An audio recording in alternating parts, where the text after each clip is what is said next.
It's Mangalorian time. Welcome.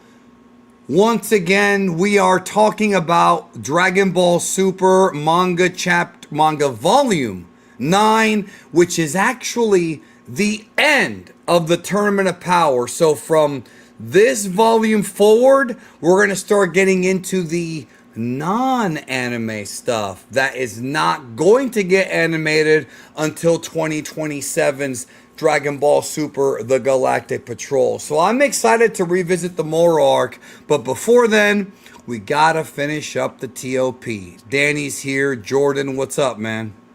I'm so excited. I pre-read the volume and I was like, oh my god, I know everything that I want to talk about like already. I don't have to think about any of it. Like I already know everything that I want to go through, so I'm super excited for today. I have unfortunately not had time to pre-read the volume because I have been non-stop since getting back from Houston. I finally got that water heater fixed, which postponed our show last week. Finally, it was fixed. I guess what happened based on, and this is something to watch out for anybody out there who might be a homeowner, and if someday this happens, the water heater broke on the inside and there was some gunk that got stuck in the pipes going into my house.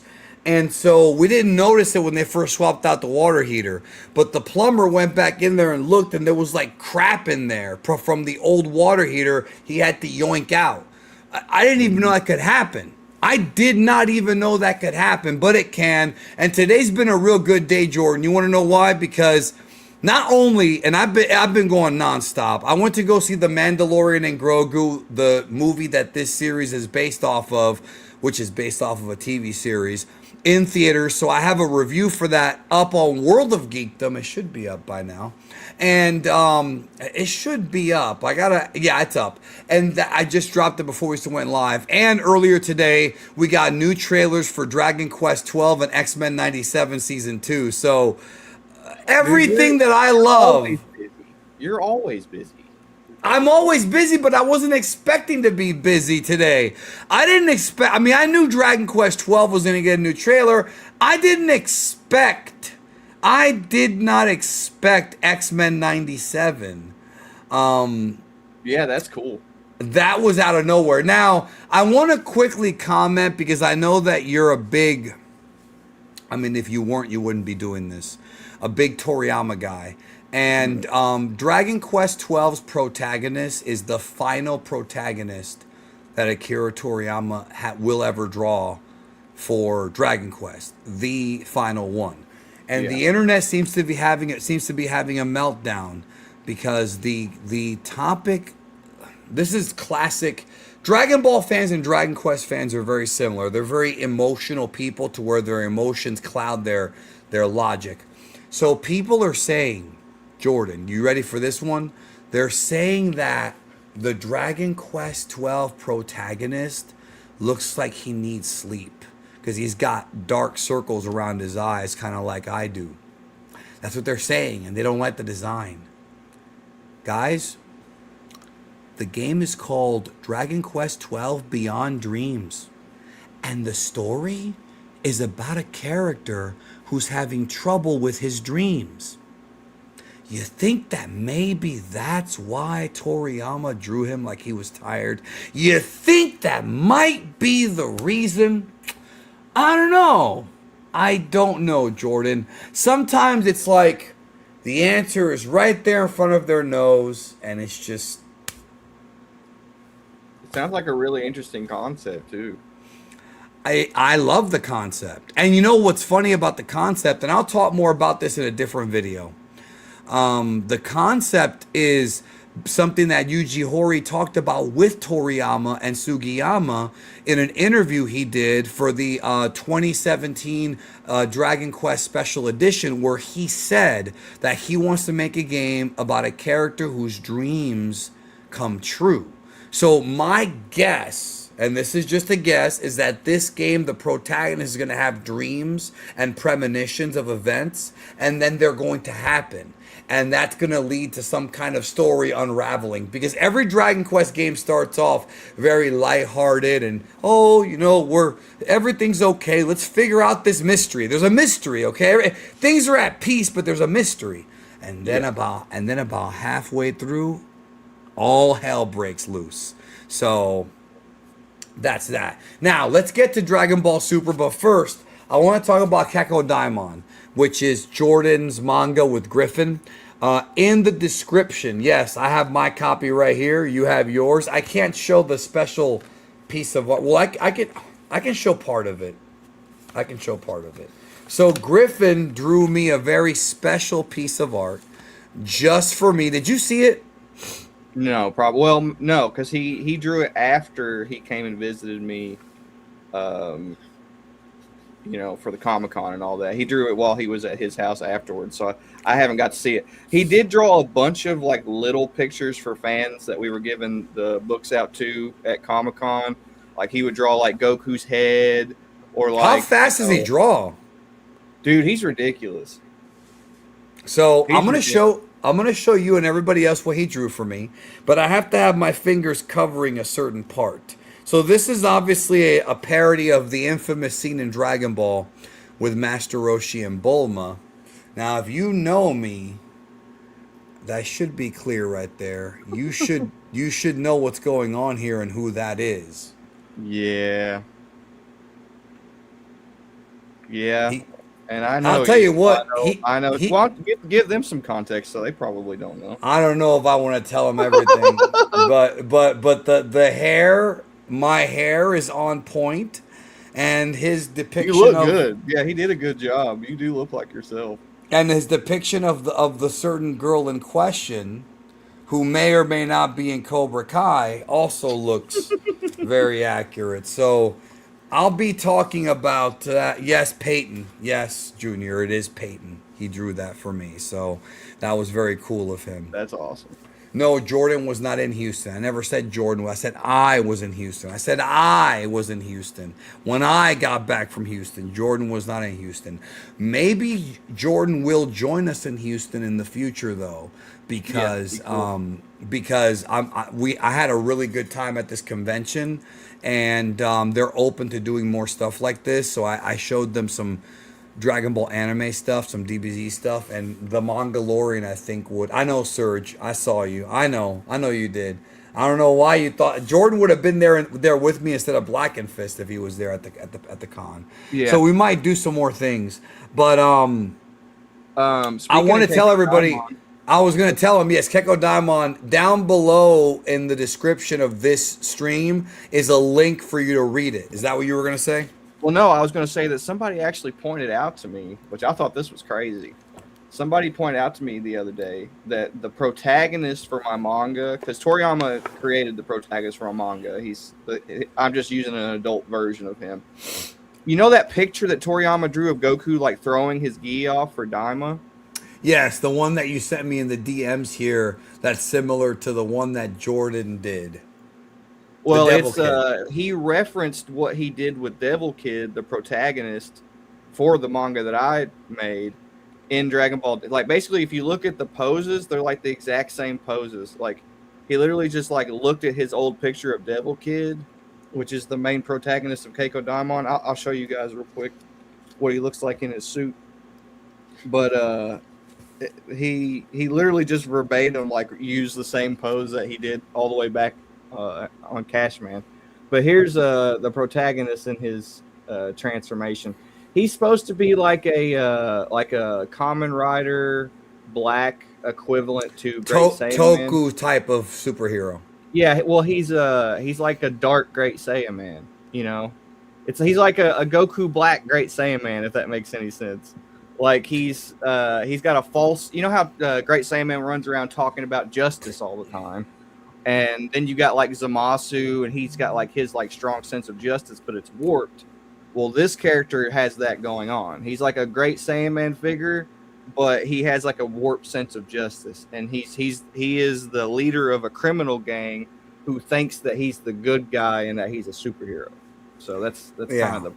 I think we're gonna do a whole Super Magic show on that. A couple of things I want to get to, and then we're gonna get to the manga. A Geekdom and Jordan Khan panel will be really dope. Yeah, I do want to do a Mangalorian on the road at some point. I pitched the idea to Jordan. We just got to get a convention to actually accept it and give us what we need, give us our demands. But I think Comic Palooza might be open to it, but I can't really talk about anything with that event next year until like later this year because everyone there's tired, man. My agent told me, he said, listen, I don't want to hear anything about next year for at least a couple weeks. Rest. People don't know how much work it going is. to a con as a fan is rough. I can only imagine how it is going as like, somebody that's like going to do a panel or sign autographs or anything. Or just working there, like running around everywhere, Oh, I have worked at a con, so I know that's rough. I ran 2 of them, and it was rough. Yeah. But Comic Palooza was very professional, and I really appreciated that. And to answer this question, no, I like beautiful women in general, bro. I've said that many times, bro. I don't care if it's blonde, brunette, redhead, doesn't matter. Let's get to the chapter because really, put the comments on the stage here. We're at Goku versus Jiren, okay? And this manga chapter is going to be the debut of the completed Ultra Instinct, which many of us call perfected Ultra Instinct.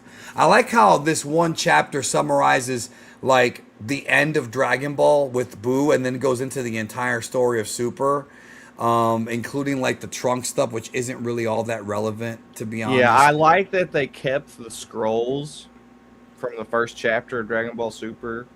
Whenever they talk about Journey to the West, they're like, do you remember the Impish Monkey King and his Nyoibo? And they had like a little scroll where they would tell you like what to expect in the next chapter. I like that they kept that consistently. I think that's cool. As a matter of fact, I'm not even certain that's not. I mean, Toyotaro could have drawn that, but it literally just looks like the exact same image, but like recolored. Like, yeah, I'm a big fan of that kind of I guess you can say style. Aesthetic. I guess aesthetic. There we go. All right, so onward we have the battle between UI, Goku, and Jiren.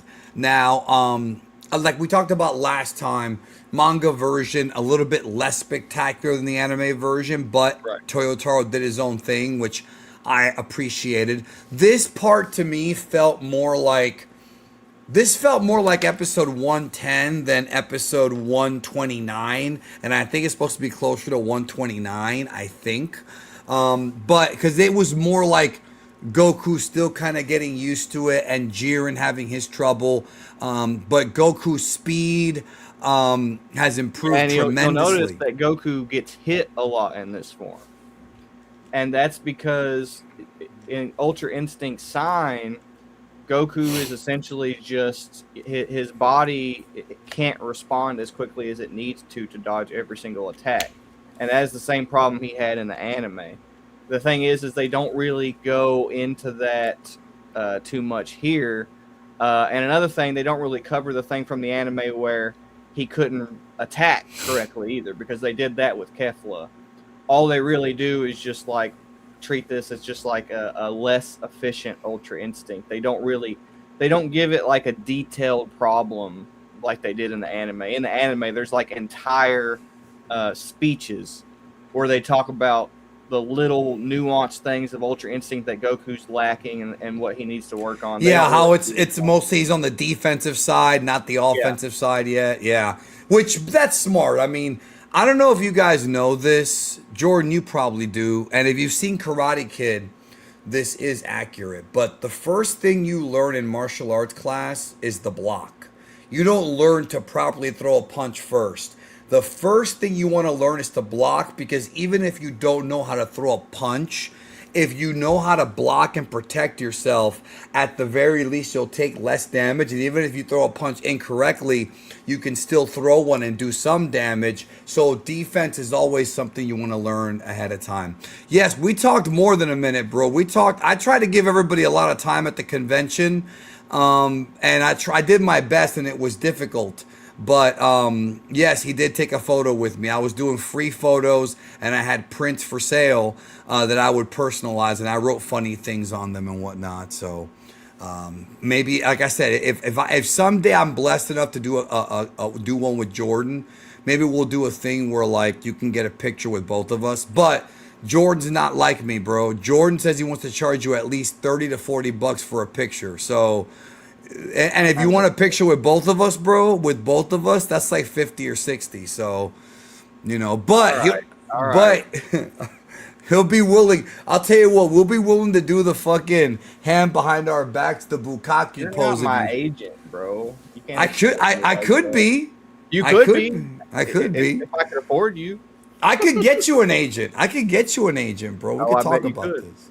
So, speaking of pause and getting on your knees, he's getting deeper and deeper into Ultra Instinct. Pause.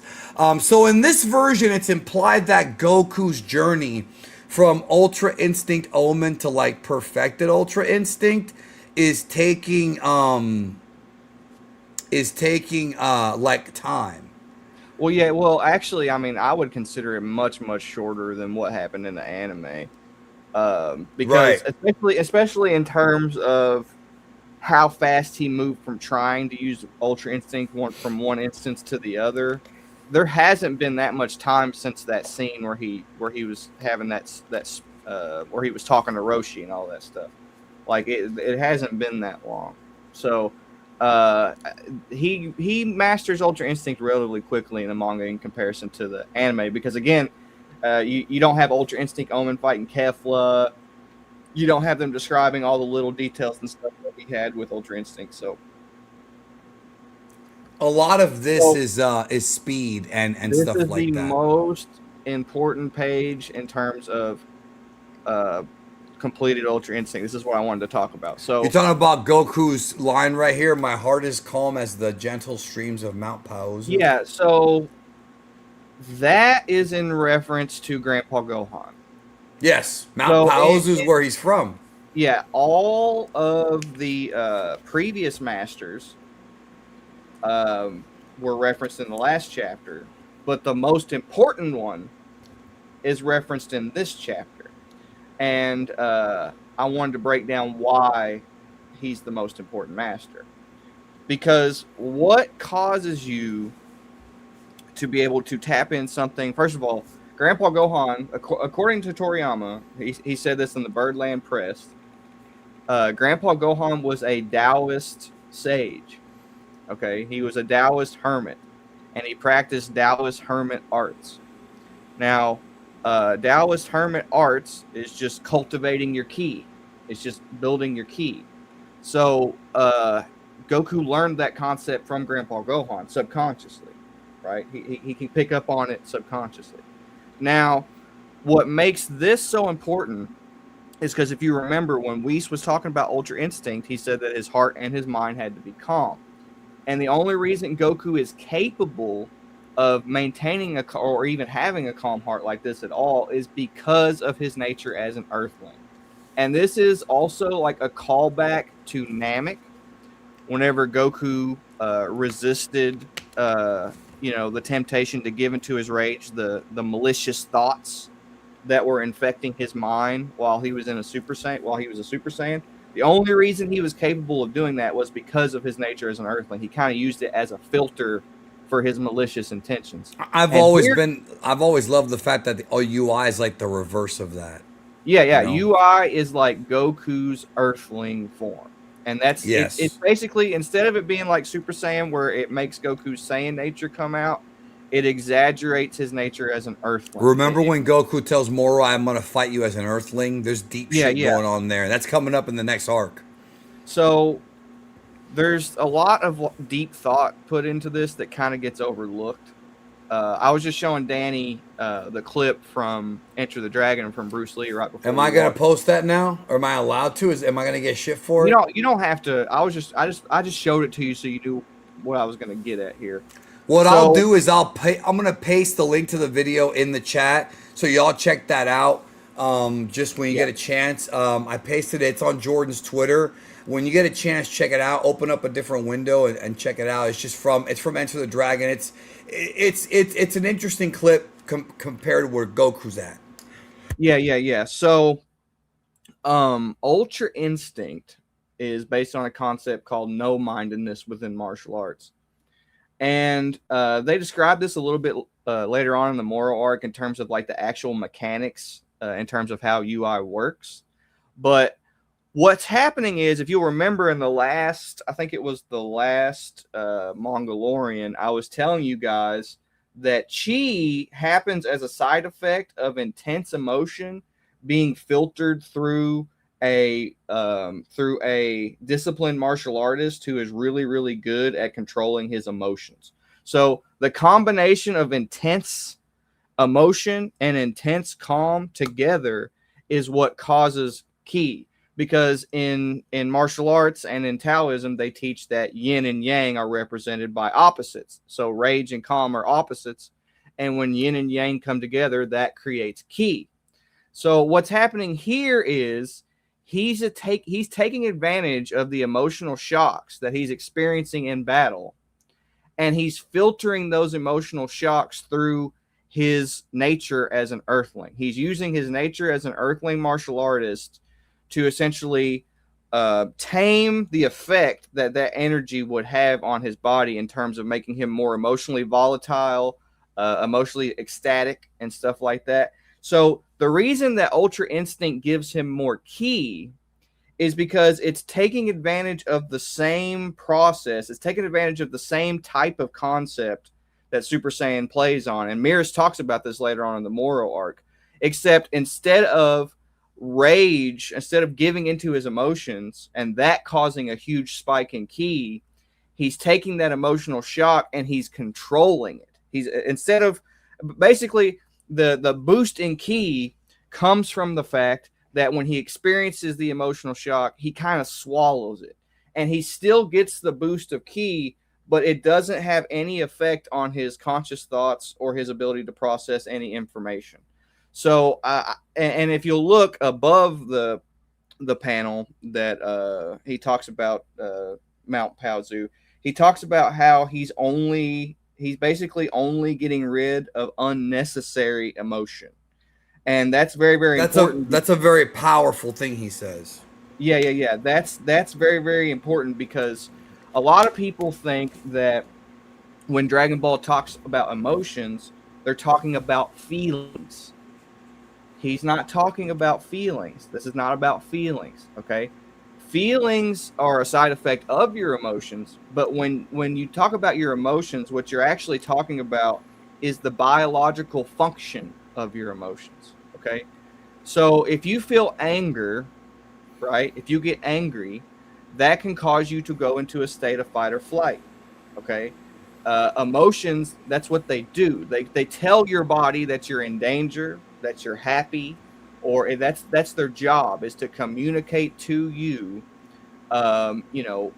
what sort of state that you're in, and whether or not you need to be in a different type of mood or a different type of mindset in order to survive any situation. So essentially what's happening here is he's taking advantage of fight or flight, but the anger that would normally cloud his judgment, okay, the anger that would normally cause him to have malicious thoughts or thoughts in general that that stop him from being able to just let his body do his thing, he's not factoring that in anymore. So he's still using his emotions in the sense that he's still using fight or flight, okay? Because your emotions are what send you into the state that causes you to be hypersensitive to your surroundings and the things that you're dealing with. And he has to use his emotions in battle to trigger his body to go into a state of fight or flight, so he will react to his opponent. So he's still using his emotions in the biological sense, but he's not allowing his feelings to actually affect his thoughts. And that's the distinction that they're trying to make. They don't break it down like that much in detail, but I do have something for you, Danny, and I think the watchers will appreciate this. because this is directly from Bruce Lee's book. And this is Bruce Lee. It's loading right now. But this is Bruce Lee talking about the concept of no-mindedness from his book. This is literally the page. From the Tao of Jeet Kune Do. Yeah, this is the page from the book that talks about the concept.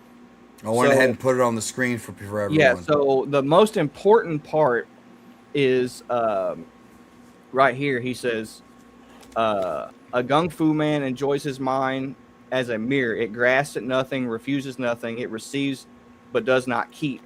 So it says right here, a state of wholeness in which the mind functions freely and easily without the sensation of the second mind or the ego standing over it with a club. So what he means by that is, and he says that right there, he says, let the mind think what it likes without interference by the separate thinker or the ego within oneself. So as long as the body thinks what it wants, there is absolutely no effort in letting go. And so essentially what he's saying is, he's saying that it's not being emotionless, a machine. That's what a lot of people think it is, okay? And that's not what it is. It's essentially accepting whatever comes in the moment and just going with the flow. So essentially what's happening is you're not allowing your emotions to cause you to have thoughts that freak you out and slow you down in battle. But you are allowing the situation to cause your fight or flight reflexes to react the way that they need to within that moment. Okay, so you are still taking advantage of your emotions. It's not being without emotions or feeling, and that's what he says at the bottom of the page there. It's not about being without emotions or feeling. You're not a machine. It's just that the emotions and stuff that you're feeling, you don't allow them to cloud your thoughts. You don't allow them to affect your conscious thoughts, but you do allow the things that you're going through to cause you to go into a state of fight or flight, so your body will move on its own. So I kind of wanted to expand on that, because a lot of people think that like Ultra Instinct makes Goku into this like emotionless machine, and that's just not how it works. That's never been how it works. No, he looks like that, but that's part of the whole idea. The thing, so I covered this in a video I made back in 2017 when all this was first coming out in the anime. I think the video is called Ultra Instinct Combat Mastery. I think that was it. And also one called Ultra Instinct Heat. Because in the anime, they kept talking about Goku's heat. And people who don't think deeper thought it was literal heat, like hot air. And that's not what it is. And one of the things I talked about in the video is if you were watching sports back then, you remember the Golden State Warriors were like the most unbeatable team in the NBA. And one of the things that made them so unbeatable is that they were able to catch and throw 3-pointers, and it would connect, pass, 3-pointers, pass, 3-pointers. What that is that's the real life version of Ultra Instinct, and any single one of us can do it. What's happening there is the same thing that's happening to Goku, except obviously in martial arts and in the fictional metaverse of Dragon Ball, it's going to be hyped up. None of us can move past the speed of light. Yeah, none of us are going to have our ki heightened. But we do have a version of Ultra Instinct. I've used it. Anybody who's played a sport has used it, and that is when you instinctually know to do something and you don't think. And it goes beyond sport. I watched Top Gun in the movie theater 2 weeks ago, and there's the very poignant scene in that movie where Maverick tells Charlie, he says, you don't have time to think up there. If you think, you're dead. You have to make an instinctual split-second decision. That's why in real life, if we're going to apply the principles of UI, you don't think. You can't think, because if you think, you're dead. So if you're asking, well, Danny, how do I catch a basketball and throw it? How do I tap into my UI? Well, You have to play a lot of basketball. This can be learned by people through repetition. When you do something through repetition, what ends up happening is a different part of your brain records it as instinct. So if you drive a certain way, I can drive while listening to music, I can do like 15 different things when I drive because I've driven so much that I can instinctually do it. And so, no, it's not muscle memory. You're getting that term mixed up with something else. Muscle memory is when you stop working out for a while, then you start working out, and your muscles go back to where they were. No, this is more of a mental thing. Muscle memory in martial arts is something that you build up by doing kata. It's something that, like, essentially what happens is you just do the same movements over and over and over again, and then eventually your body remembers them. But that's not what. Well, that's part of it, though. That's part of it. That is part of it, but that's not really. It goes beyond that, because also what Ultra Instinct is playing on is properly using your body's energy.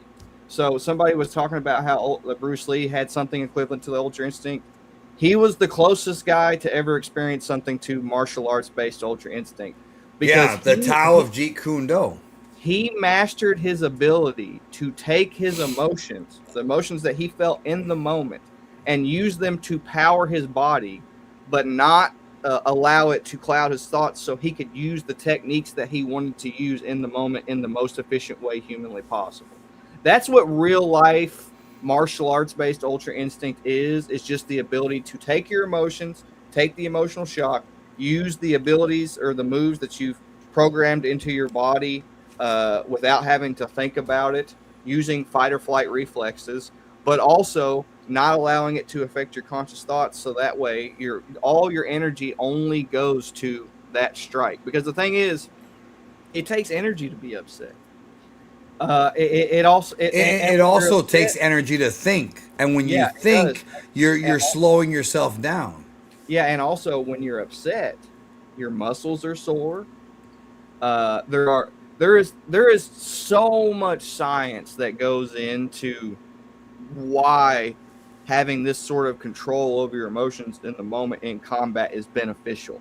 It's one of like the foundations of like modern martial arts. It's like making sure that in the moment you're not allowing, you don't want your body to get anxious or upset or any of those, because that tenses your body up. It makes it harder for you to move. So there's all kinds of biological factors as to what Ultra Instinct is based on, I guess you could say. Yeah, I don't know. I agree. Now, in the very next page, Goku, bam, he's got the silver hair. We see it right there. I know the 408 is right in front of it. I don't know if I can move that. Let me get the hold on. Let me get the what do you call it? The QR code out of the way. I'm moving it up there, even though it's blocking me. But here we have Goku going into what's called completed blue or perfected blue, however you want to call it, mastered blue, whatever. And this uppercut right here, people don't understand. This is actually a reference to Goku versus Piccolo. That's what this is a reference to, because Goku hit Piccolo with the exact same uppercut. And this is the first time that Goku's connected with a very, very good shot right to Jiren. Now Jiren is feeling the power of UI, and the gods are all freaking out. And right here it says, yes, magnificently, he's perfected it. So anybody who's like, well, Whis never said it was perfected, it's right there. Whis says it right there. Now, is that the true perfected? No. And the reason for that, and I've covered that before too, when it was coming out, is that I feel like Toyotaro and Toriyama might have written themselves into a corner with this, and so they had to figure out new, higher versions of UI for Goku to reach. So even though it says perfected it, it's still not the highest state, because as we would find out later, true UI is actually not a transformation. It's always on inside of you. Goku hasn't gotten there yet, so... And by the end of the manga, maybe he will, but we haven't got there yet either. So the battle continues here. Goku's speed and power have increased. He's connecting with shots on Jiren. Jiren is feeling the punishment. He's getting bounced around. Good action here from Toyotaro. Lots of fighting. There isn't much to break down as far as dialogue goes. Once again, I want to reiterate that the colored version of the Super manga really elevates it. It just makes it easier to read, man. You know, I think. Yep. So, yeah, I don't know. Now, moving on here. Let me see here. Okay. Yeah. So now in the state of the gods, because somebody was talking about how it makes him into like a Shengran or a saint. I do think that's cool too. It's something that's not talked about enough in this arc. The angels are in charge of moral development, and they want to, along with the gods of destruction. I thought it was the gods of creation that are in charge of moral development. Well, they all are, because the angels have to help the gods of destruction achieve Ultra Instinct. So the angels are almost like the last level of moral development, because you have to. There's layers to this. Okay, so the Kai create the low-level life forms. The low-level life forms are recruited by the gods of destruction to become gods, right? And then the gods of destruction are trained by the angels to hopefully eventually attain Ultra Instinct. So there's 3 different layers of development that is happening there. There's the smaller level with the Kai, there's the god of destruction, and then there's the angels. So the gods of destruction themselves are the result of mortal development. They are developed mortals who were turned into gods. I mean, that's what they are.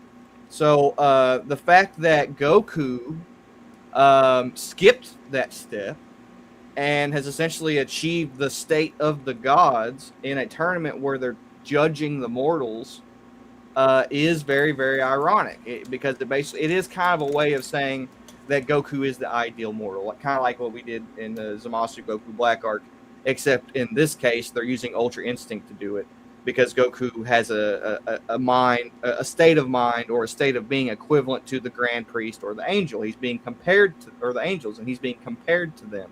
So I do think that that's really interesting, because it shows that, like, you know, it feeds into like the concept of moral development and what exactly the gods are looking for in mortals. Because if they weren't trying to create beings who were capable of Ultra Instinct, then Whis wouldn't be, and Whis and all the other gods of destruction wouldn't be. Whis wouldn't be teaching Beerus Ultra Instinct, and all the other gods of destruction wouldn't be trying to learn it, and they also wouldn't call it the state of the gods. So the fact that they're all like showing reverence to Goku for achieving Ultra Instinct is supposed to be essentially like a reminder that Goku has achieved the highest state that the gods are trying to get the mortals to achieve, which is cool. That is cool. Yeah, he's definitely getting closer and closer. But I've said it before, man. UI's my favorite thing Dragon Ball Super introduced. Magan, you know the answer to this question, bro. Come on, man. I know you're bullshitting me with this. There's no way that you don't know something that I knew when I was 13. You definitely know that. I don't buy that either. Come on, bro. Come on now. So Jiren's powering up with that fire aura. I remember for a while, Jordan, there was a discussion in the fandom when this stuff was airing in the anime about whether or not Jiren had UI. And it turns out that he really doesn't have UI. He's just really fast and really strong. Well, and it goes back to like the fact that other characters can do this, but just not easily. Well, if you'll also remember, particularly in the anime, Jiren meditated a lot. And a lot of people make this connection between meditation and Ultra Instinct. But I've talked about this before. There are different versions of meditation. And if you'll remember, later on in Dragon Ball Super, Vegeta's meditating, and Goku's like, "What are you doing?" And he's like, "I'm trying to be like Jiren." So what Jiren is... I hated that scene in the anime, What is happening here is Jiren... When Jiren meditates, okay, what he's doing is he is thinking about the most effective moves he can figure out in his mind, and then practice them in his mind over and over and over again, to where when he can use his mind to perform an attack almost instantly. So, Danny, you remember in the anime whenever Jiren was throwing that wall of punches? You remember that? And then Goku had to like work his way through that like wall of fists. Yeah, because he was too fast, of course. Yeah, the reason that he's capable of that is because of this concept that they implement where they create this like combo, and then they can do an entire combo that they practiced in their mind instantly. You remember when Vegeta was dodging Jiren's punches, and they're like, whoa, it kind of looks like he's using Ultra Instinct, but he's not, right? He's in Super Saiyan Blue. It's a very, very similar concept to that. Vegeta just used his mind to figure out what exactly the combo was Jiren was using, and then he used his mind. He programmed it into his mind instead of his body, and he used his mind to his advantage, not his body. So that's what makes Jiren versus Goku here extremely interesting, is because it's a mind versus body themed fight. Jiren is a completely, and in more than one ways, because Jiren is also completely dominated by his personal ideology, which they talk about here in a minute whenever they talk about Jiren's master. Goku is not. Goku is not completely dominated by his ego, his perception of reality, like his personal feelings. He's not dominated by them. Jiren is. So I like that Toriyama took this fight and made it body and mind themed in that way, because Jiren is completely dominated by his mind, and Goku is just using his body for combat. Now, in terms of like why Jiren is able to keep up with Ultra Instinct, because a lot of people don't understand this. They don't understand what exactly Jiren is doing to give Ultra Instinct so much trouble. So Ultra Instinct adapts to its opponent in the moment when needed. Okay? But what Jiren's doing to exploit that is, because he has such a huge reserve of energy, he will allow Ultra Instinct to adapt to a certain amount of it, and then he'll power up. So what he's doing is he's only using the amount of energy he needs against Ultra Instinct at the moment. And then once Ultra Instinct starts to adapt, he'll power up. Now, every time Goku has to adapt to a more powered up version of Jiren, it takes a toll on his body. Jordan? Did we lose Jordan? Jordan. So what's happening here? Jordan, can you hear me, bro? Yeah, I can hear you. Everything dropped for a minute. I don't know why. Yeah, you got cut off, so I don't know what you were saying, man. Continue, though. Oh, okay. So you said something about how he loses control of his body, and then you froze. So Whis, he says, when Goku's body reacts, it takes quite a toll on him.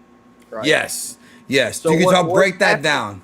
Yeah, so what's happening here is every time Goku adapts to the new level of power that Jiren is powering up to, it's putting his body in worse and worse shape. But Jiren has such a reserve of energy that he can just keep powering up and exploiting this weakness that Ultra Instinct has. So despite the fact that Ultra Instinct is adapting to Jiren, Jordan, you're cutting out again, dude. This again. Come on, man. Jordan. Oh, God, not today.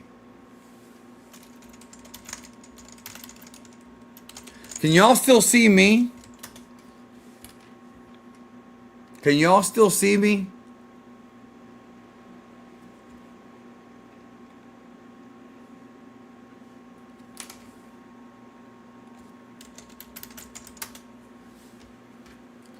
You can still see me. Okay, yeah, I don't know what's going on with Jordan. Okay, now you're back, bro. What's going on with your internet? It's frozen again. I couldn't even, he couldn't even answer me, bro. Yo, all right, you're back again. My kids are home from school, so I had to message my wife and tell them not to use the internet. Damn, bro, you don't have a Wi-Fi router so that everybody can use it at once? No, I do, but it still slows. I'm plugged in directly to my internet. My internet's just garbage, bro. Yeah, But anyway, all I'm saying is is that Jiren is powering up over and over and over again every time Goku adapts, and that's wearing out his body. That's all I'm saying. Just to simplify what I'm trying to say. He's essentially wearing Goku down by using his reserve of energy to cause his body to slowly deteriorate over time, every time it has to adapt. So, that's it. Yeah, I hope everybody remembered that and heard it, because everything. It's right here. I mean, it's literally explained by Whis. Again, more action here. Goku and Jiren. Not much for us to break down, except it's just a war of attrition back and forth. Jiren's bleeding here. Jiren is determined.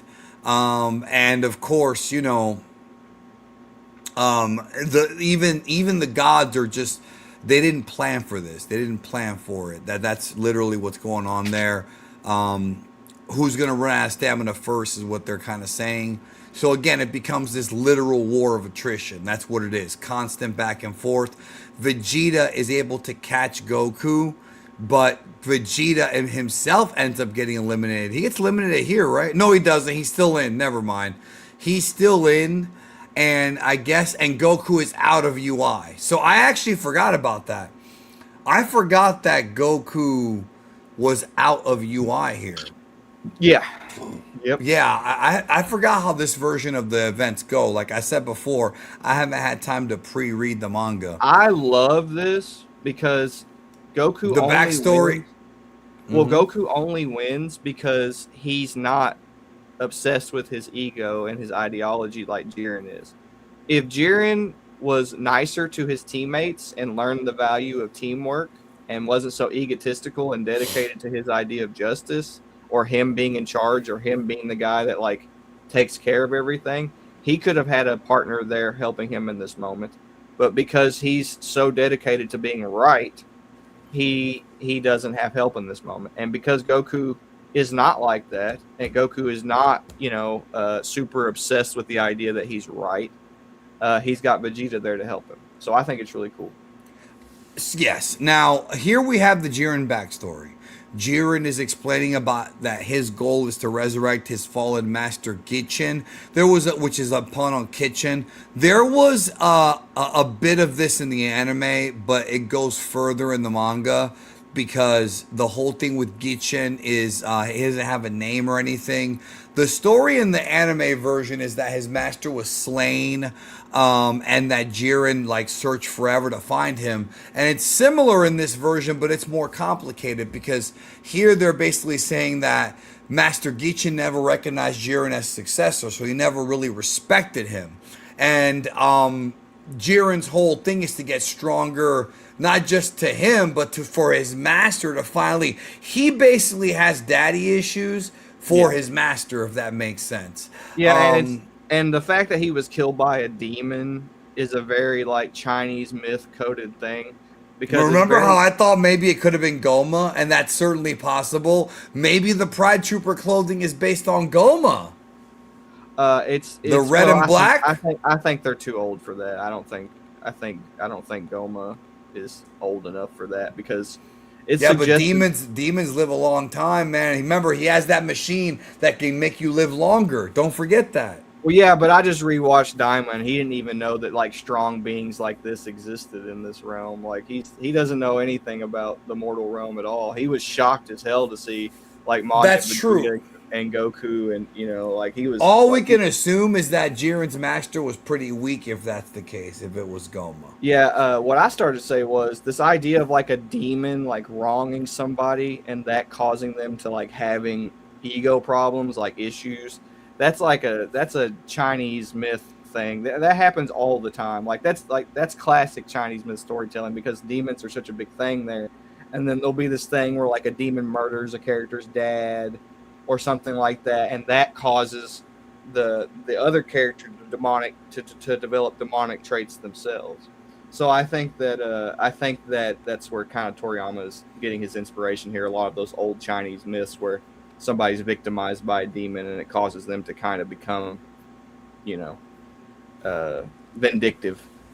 Angry Rose 420. Why did it seem like Beerus was angry watching Goku unlock Ultra Instinct, but was happy and impressed after he actually did it. Because Beerus was, it's not that he was angry, he was in shock, and he was a little bit fearful because he knows that Goku wants his rematch and he can't believe that a mortal was able to unlock Ultra Instinct. However, the reason why he was happy and impressed after he did it is because if Goku doesn't unlock it, what's going to happen to Universe 7 and him?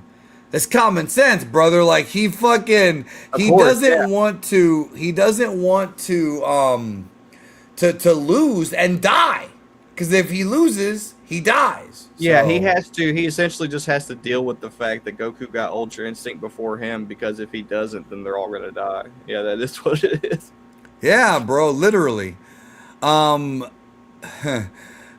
then Vegeta's trying to like insult Jiren, and all he does is just get Jiren mad. Jiren's just very, very mad. And Goku and Vegeta's trying to get Goku to work together. It's 2-on-1 here. We saw something like this in the anime version too. Vegeta's the one they suggest to team up, which is true. He put aside his pride in the hope of winning, and you have to do that here. Which is, same thing with Beerus. It's kind of like that question we just got. Beerus was a little bit upset, but then he's like, well, I got to put my pride aside because we got to win. We got to win this thing. Right. By fighting together, the whole is greater than the sum of the parts. I hate to admit it, but Master Gichin may have been right all along. And that's interesting. I'll reveal why old Gichin never recognized Jiren. Jiren's always been a solitary fighter. It was Gichin who had him join the Pride Troopers. Any guesses as to why? Wasn't it to help Jiren polish his strength? That's not the lesson Gichin was hoping to teach. What is the lesson? Teamwork. So Universe 7 understands teamwork better than Jiren does. Right. Right. And that's the anime version of that. Hold on. The anime version of that was similar but not identical. The anime version was Goku cared about his friends more, and Jiren was a solo fighter, and his friends helped motivate him. In the manga version, it's similar in that the group can help everybody. Everyone has a place versus Jiren, again, being the solo guy, Right. Right. And the reason that, he ultimately isn't cool with that is because he's so self-absorbed. It's because he's so egotistical. It's because he thinks he should be the guy that saves everybody, not everybody else. He thinks he should be able to do it all on his own. And that's the difference between him and Goku. So. Right. Okay, let's move on to the next thing. Next chapter here. What chapter is this? I didn't even see it there. I didn't even see the number. It's volume 9. Yeah, we're getting ready to get into the Dragon Balls, because when they use the Super Dragon Balls, I'll probably talk about that a little bit. We haven't even gotten there. It's still the 2-on-1 part here. Teamwork is what matters. Vegeta's actually like kind of being the leader here. You know what I'm saying? Yeah. Vegeta's taking the lead. Yeah, and that's really, really definitive of his character development as well. It's an underrated moment in that sense too. Okay, hold on. Listen, you're being mad disrespectful, bro.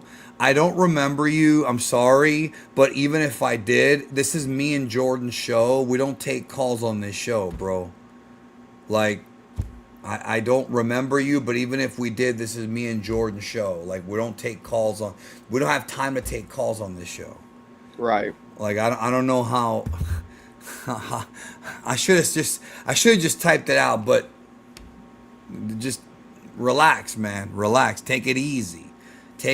I'm sure I will remember you once you jog my memory, but we're just trying to get through this manga chapter here, this manga volume. Yeah. So they're about to look at Vegeta using that gamma burst flash that was only in the manga. Did he do it in the anime? No, he did not. Yeah, I don't remember him doing it. So then Jiren, I don't remember that at all. Jiren is about to eat the blast again, full page spreads, and this is how we get shirtless Jiren in the manga, and Jiren just blasts Vegeta away. And the thing I like about shirtless Jiren is I think that's supposed to be a play on shirtless Goku, because Goku with his shirt off is it's okay, bro, don't worry about it. I don't know where you've been, but this is what Mangalorian is this, bro? We've done like what over? We've done over 50 of these. We've done a You know? lot. Yeah.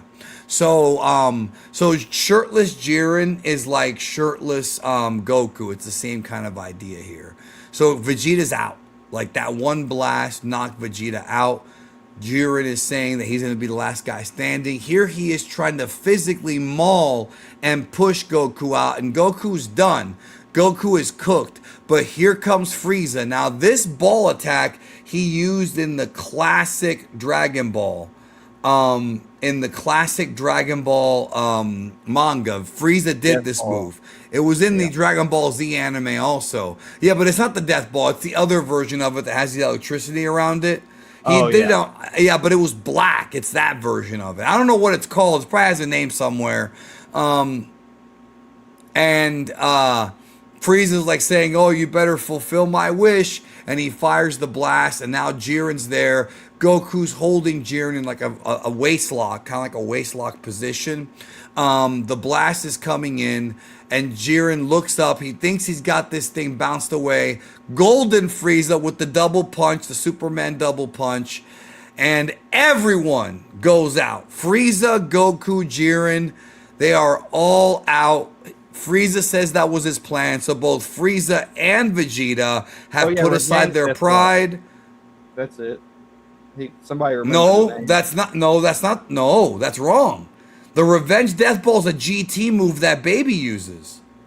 Oh. No, you're wrong, dude. Don't be coming in here with the wrong answers. Not you. I'm talking about the guy in the chat. I don't remember what it's called, so I'm just. No, Revenge Death Ball is a move that like Baby uses, bro. This guy says Jiren reminds me of the pale dude at the beginning of Prometheus. Yes, actually, I made posts about that all the way back when Dragon Ball Super was running. I was posting pictures of the dude from Prometheus. Like, this looks exactly like Jiren. I think that's because in Toriyama's mind, Jiren is supposed to be like a hyper evolved species.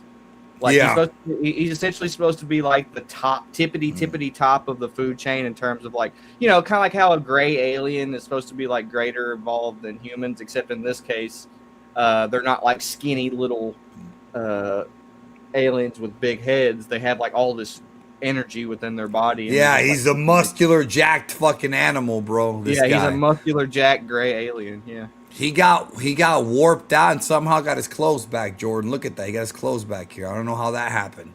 So 17 was there the whole time, hiding, and therefore he is the winner. Now, so this right here is really important, where he talks about how the reason, basically, like. I want to bring up something before we get to that. I know where you're going, but okay. How do you feel about the way that this ended in the manga versus the way it ended in the anime, the Tournament of Power? How do you feel about it now, looking back all these years? I really like that they had the team up with Goku and Vegeta. The thing is like they did do a team up with Goku and Vegeta in the anime, but it didn't come back around to Whis' teachings where they were doing like the combo moves together. I thought that was really cool.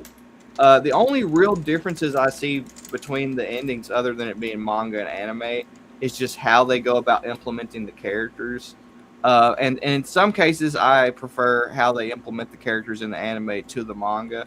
But I don't really have like a major problem with how they did it in the manga. Like, honestly, I'm surprised that they pulled this off at all. I'm going to be completely honest. I liked the anime version more because I liked how it was Goku and Frieza working together, and the Goku, and it was 100% Frieza with they essentially Goku and traded Super the Saiyan. Vegeta moment for a Frieza moment. Yeah, they had the Vegeta moment earlier when he had Blue Evolution and Goku used Kaioken Blue, so they had that in the anime too. I just think Here's my final thoughts on the Tournament of Power, and then we're going to get to the prologue, or the epilogue, which is what you're about to get into. The Tournament of Power itself, while I like the changes Toyotaro made, and that he went in a different direction, and I like how he sort of switched up Gohan and Kefla and focus more on a smaller group of guys. I don't like how he treated Hit, even though the anime version wasn't much better. And ultimately, I think that the anime version is better than the manga version. Now, after reading it over again, I think the anime version had more moments. I think they had more characters shining. Now, obviously, Toyotaro was rushed, and obviously, it's not the same product to do it manga-wise, and nobody's saying that, but I think the way that the Yeah. anime version was written, I like it more. That's my opinion. Well, I mean, yeah, there's just no comparison in that sense. I guess really to me, do you have a favorite? I mean, I would say I definitely probably enjoyed the anime more when it was running on TV than I did when I read the manga. But the thing is, it's a different kind of enjoyment. Well, now looking back, which one do you like better? That's kind of. Well, and by the way, I'm asking the chat right now. The anime definitely gets me more excited when I watch it. I'm like, this is freaking awesome. Like, it gets me more like entertained and excited. But in terms of like stimulating my mind, I would say the manga probably stimulates, the narrative, the analytical part of my brain where I'm like trying to break down things from a narrative perspective and stuff like that. It's just the manga where I'm reading text and the images are very, very direct in terms of like what they're trying to communicate to you. It's just a different form of stimulation. Now, in terms of like just being overall excited and enjoying it more, I would say it's the anime. But I feel that way. I mean, I'm not saying I hate the manga, okay? Because everybody on the internet, oh well, do you hate it? Everybody always has that like black or white type of mentality, and I don't. I don't hate the manga version. I just enjoyed the anime version more, and I think that the storytelling was better in the anime version. Although I do like some of the stuff they added. By the way, guys, the poll is up right now. Vote. Anime or manga? Go ahead, bro. And in the anime, they make it way more clear that the reason that 17 behaves the way he does at the end of the TOP is because he was influenced by Goku. But in this version, they have 17 point out that the reason he's behaving the way he does is because of Krillin's wish, which they do talk about that in the anime a little bit too. But there's this scene at the end of the TOP where 18 walks up to 17 and Goku, and she's like, wow, Goku's really rubbing off on you. So they make like this big deal out of I like that more. I like that more. Yeah. Also, for this exchange, if I were writing it, when 17 said you're the one that wished away the bomb, I would have been like, well, I really just wanted to fuck your sister. I don't give a fuck about you. I really did it for her. That's what I would have said, bro. But whatever. I don't think that's what Krillin was thinking at the time. I think so. I think it was. I think he was thinking with his dick. That whole arc, he was thinking with his dick, bro.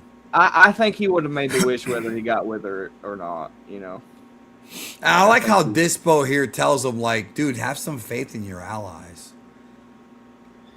Yeah. And it's like, and Jiren, even though he's not going to be able to resurrect his master, he at least learned the lesson of what he was lacking. And then, so for later, if we see Jiren again in the manga, maybe he'll learn from this and become a better fighter and actually rely on his friends, which would be a great side story if they ever actually like went there. So this is something this is some information that you're probably only going to ever hear here. Nobody's probably ever going to talk about this anywhere else. That sounds like something I would say.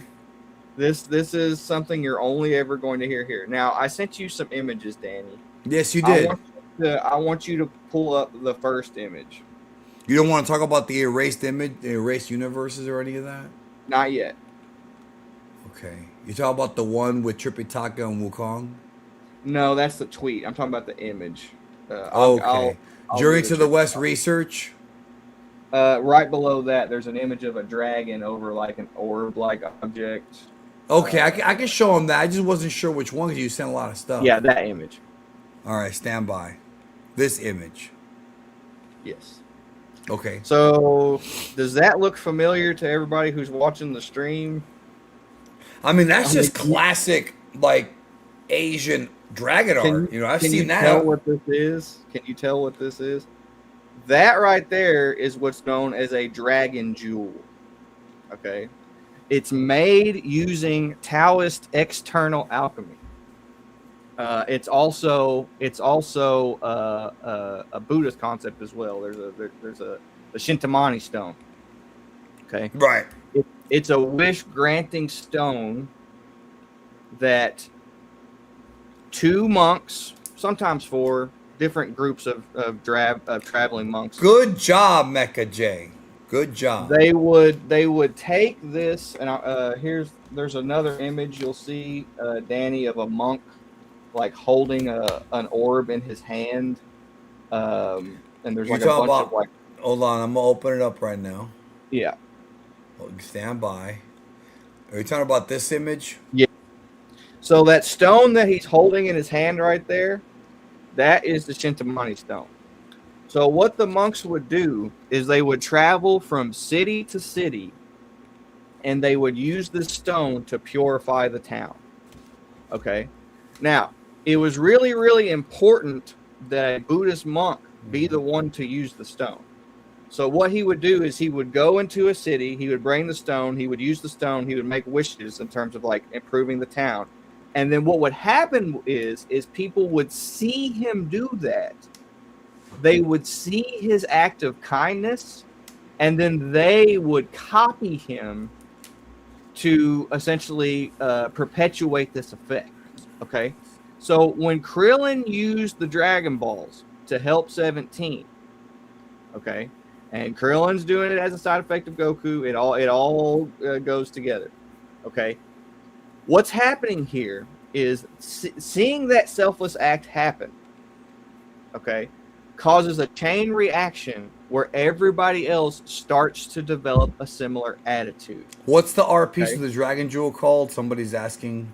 I don't know what it's called. It's just it's from a book about Taoist external and internal alchemy, where they talk about the different forms of alchemy in Taoism. I'm not exactly sure what the art piece is called, but it's from a book. Okay. Now, what's happening here is a purification ritual in Dragon Ball Super. It's just in disguise.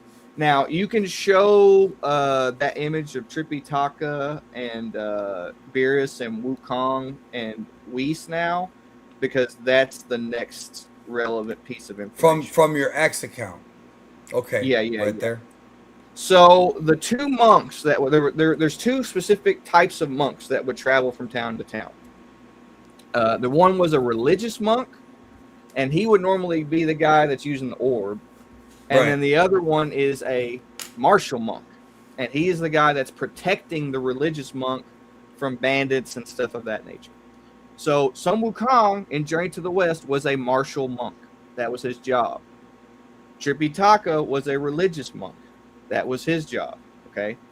Now, if you look at the design, it's very, very clear that it inspired the design for the angels and the gods of destruction. Okay. So the angels and the gods of destruction are like different versions of this concept of a martial monk and a religious monk surrounding the stage. And all of their job is to create mortals that are pure of heart. So they themselves are also supposed to be doing this job of developing mortals. Now, in Journey to the West, they have mortal development, but it's within the context of Dharma. Now, what Dharma is it's the positive karma or the enlightenment that you've achieved in your lifetime. I went into this in when we watched the Matrix Revolutions, because the Wachowskis wrote karma in the script, and they meant to write dharma, which are both similar. Yeah. So dharma is basically the fruits of your Buddha nature. When people see you do things as a Buddhist, it has an effect on reality. It's like it's almost like a form of reality manipulation. Because when people see your nature as a Buddhist, it causes reality and everyone around you conform to you because they see what type of person you are, and it makes them fascinated. And essentially, reality just bends to your will. Now, the Dragon Balls on their own are just a Taoist relic. They're a alchemical object, a tool that can be used to grant wishes. Okay, and that's the same thing with the stone that these monks would use. But if a monk uses it in combination with his nature as a Buddhist, he is essentially projecting his Dharma throughout all of reality. So that's what's happening here in Dragon Ball Super. The reason that 17's wish being selfless was so important is because if he makes a selfish wish, that would perpetuate doom and selfishness and create a toxic, destructive universe, very similar to what we saw with Zamasu in the last arc. Because he's making a selfless wish, he is perpetuating his attitude outwards and influencing everyone else to have an attitude very, very similar to him. And that is what's known as Dharma. So it's the combination of the wish-fulfilling aspect and the Buddha-like nature that 17 has developed here that causes this effect at the end of the TOP where everybody comes back to life. They're all better people after the fact. They all experience the Goku effect. That Right. all happens a side effect of everybody seeing Goku's attitude and being influenced by it. And that includes 17 and Krillin and everybody else. So Goku is essentially like the secret ingredient to this entire thing in terms of what the gods themselves are looking for within mortals. Now, this is really, really cool because it calls back all the way back to the original Dragon Ball whenever Kami was telling Goku that he's the ideal Dragon Ball user because he doesn't use the Dragon Ball for selfish purposes. It also calls back to Namek whenever the Elder Guru gave Krillin a Dragon Ball because he found out that he wasn't selfish. Wait. You're moving. Hold on. There's the image right there of Goku being selfless.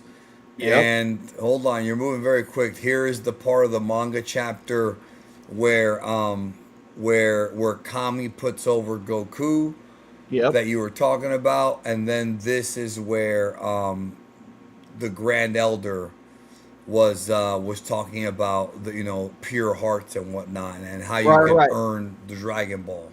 So it's a combination of magic, which comes from the Dragon Balls, and selfless intent that the gods are looking for here from the mortals.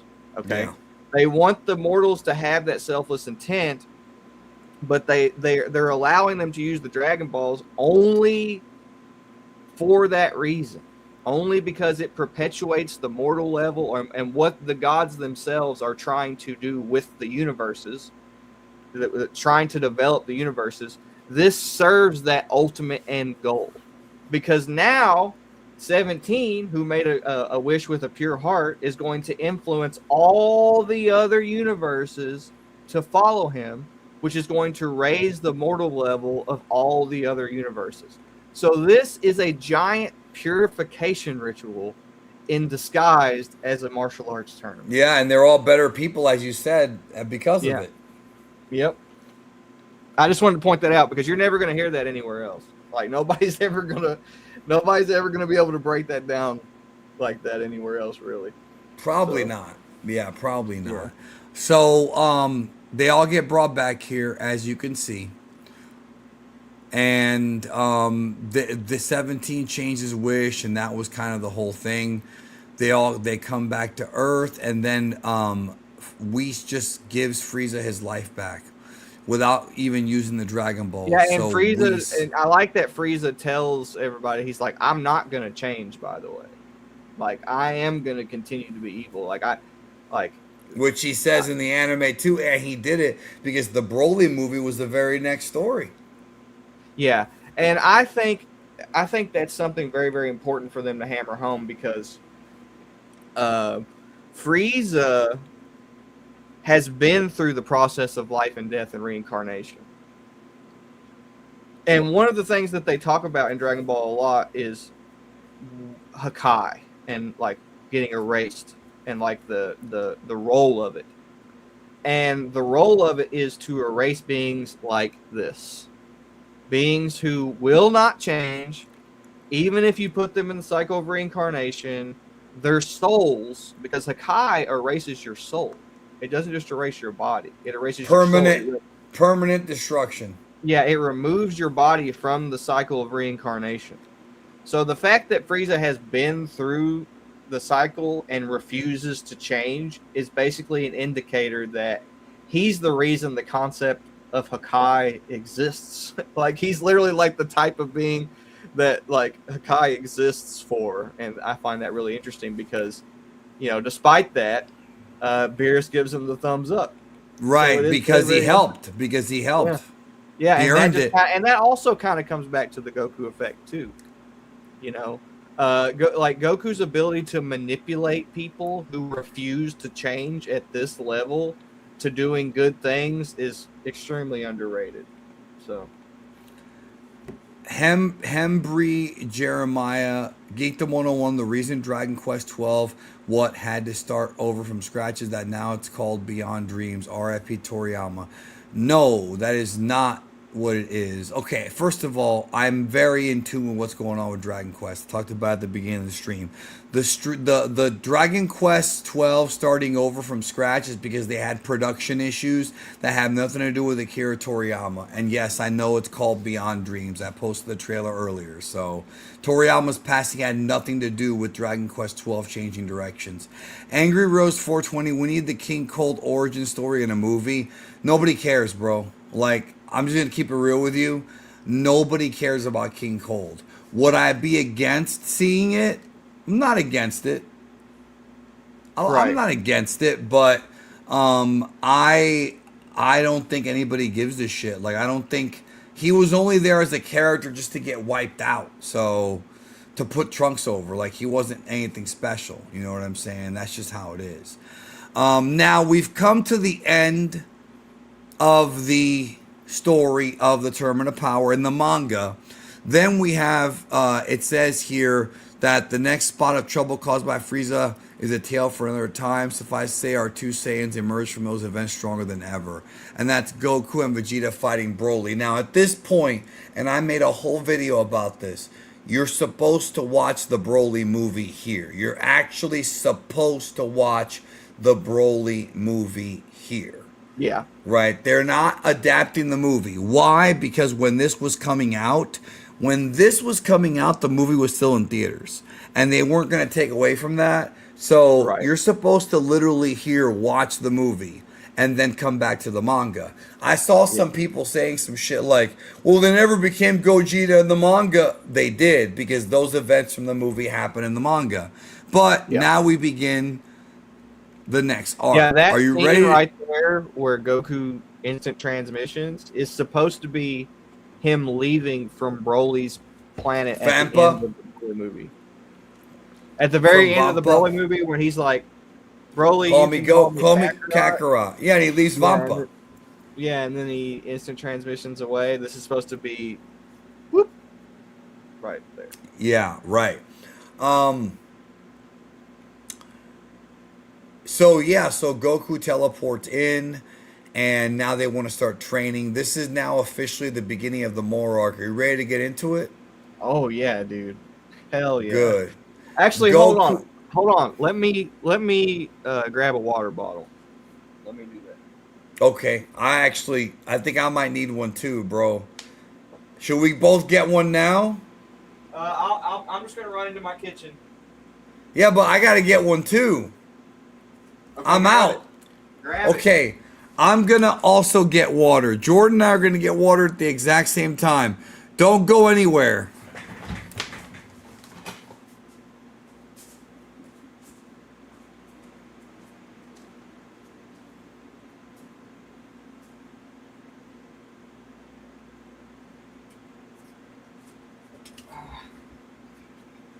Water break.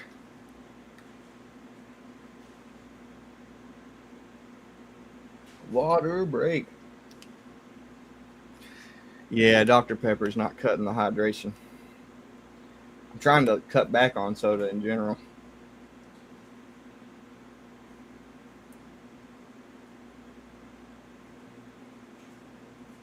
What's new with me? No, I'm hold on, man. I play music, edit videos, work on manga. I actually might show y'all a Okay, I preview of the got manga I've been working mine. on today. I can't hear you, by the way, if you're talking. Can you hear me now? All right, I'm back. Ready? Yeah, I was talking to the audience. Yeah, I'm ready, bro. Okay, let us continue. Well, first, El Nerdy Senpai, hello. I know it's not going to happen, but do you think it's possible to break Broly movie into a 3-4 eps arc and be as enjoyable as the movie?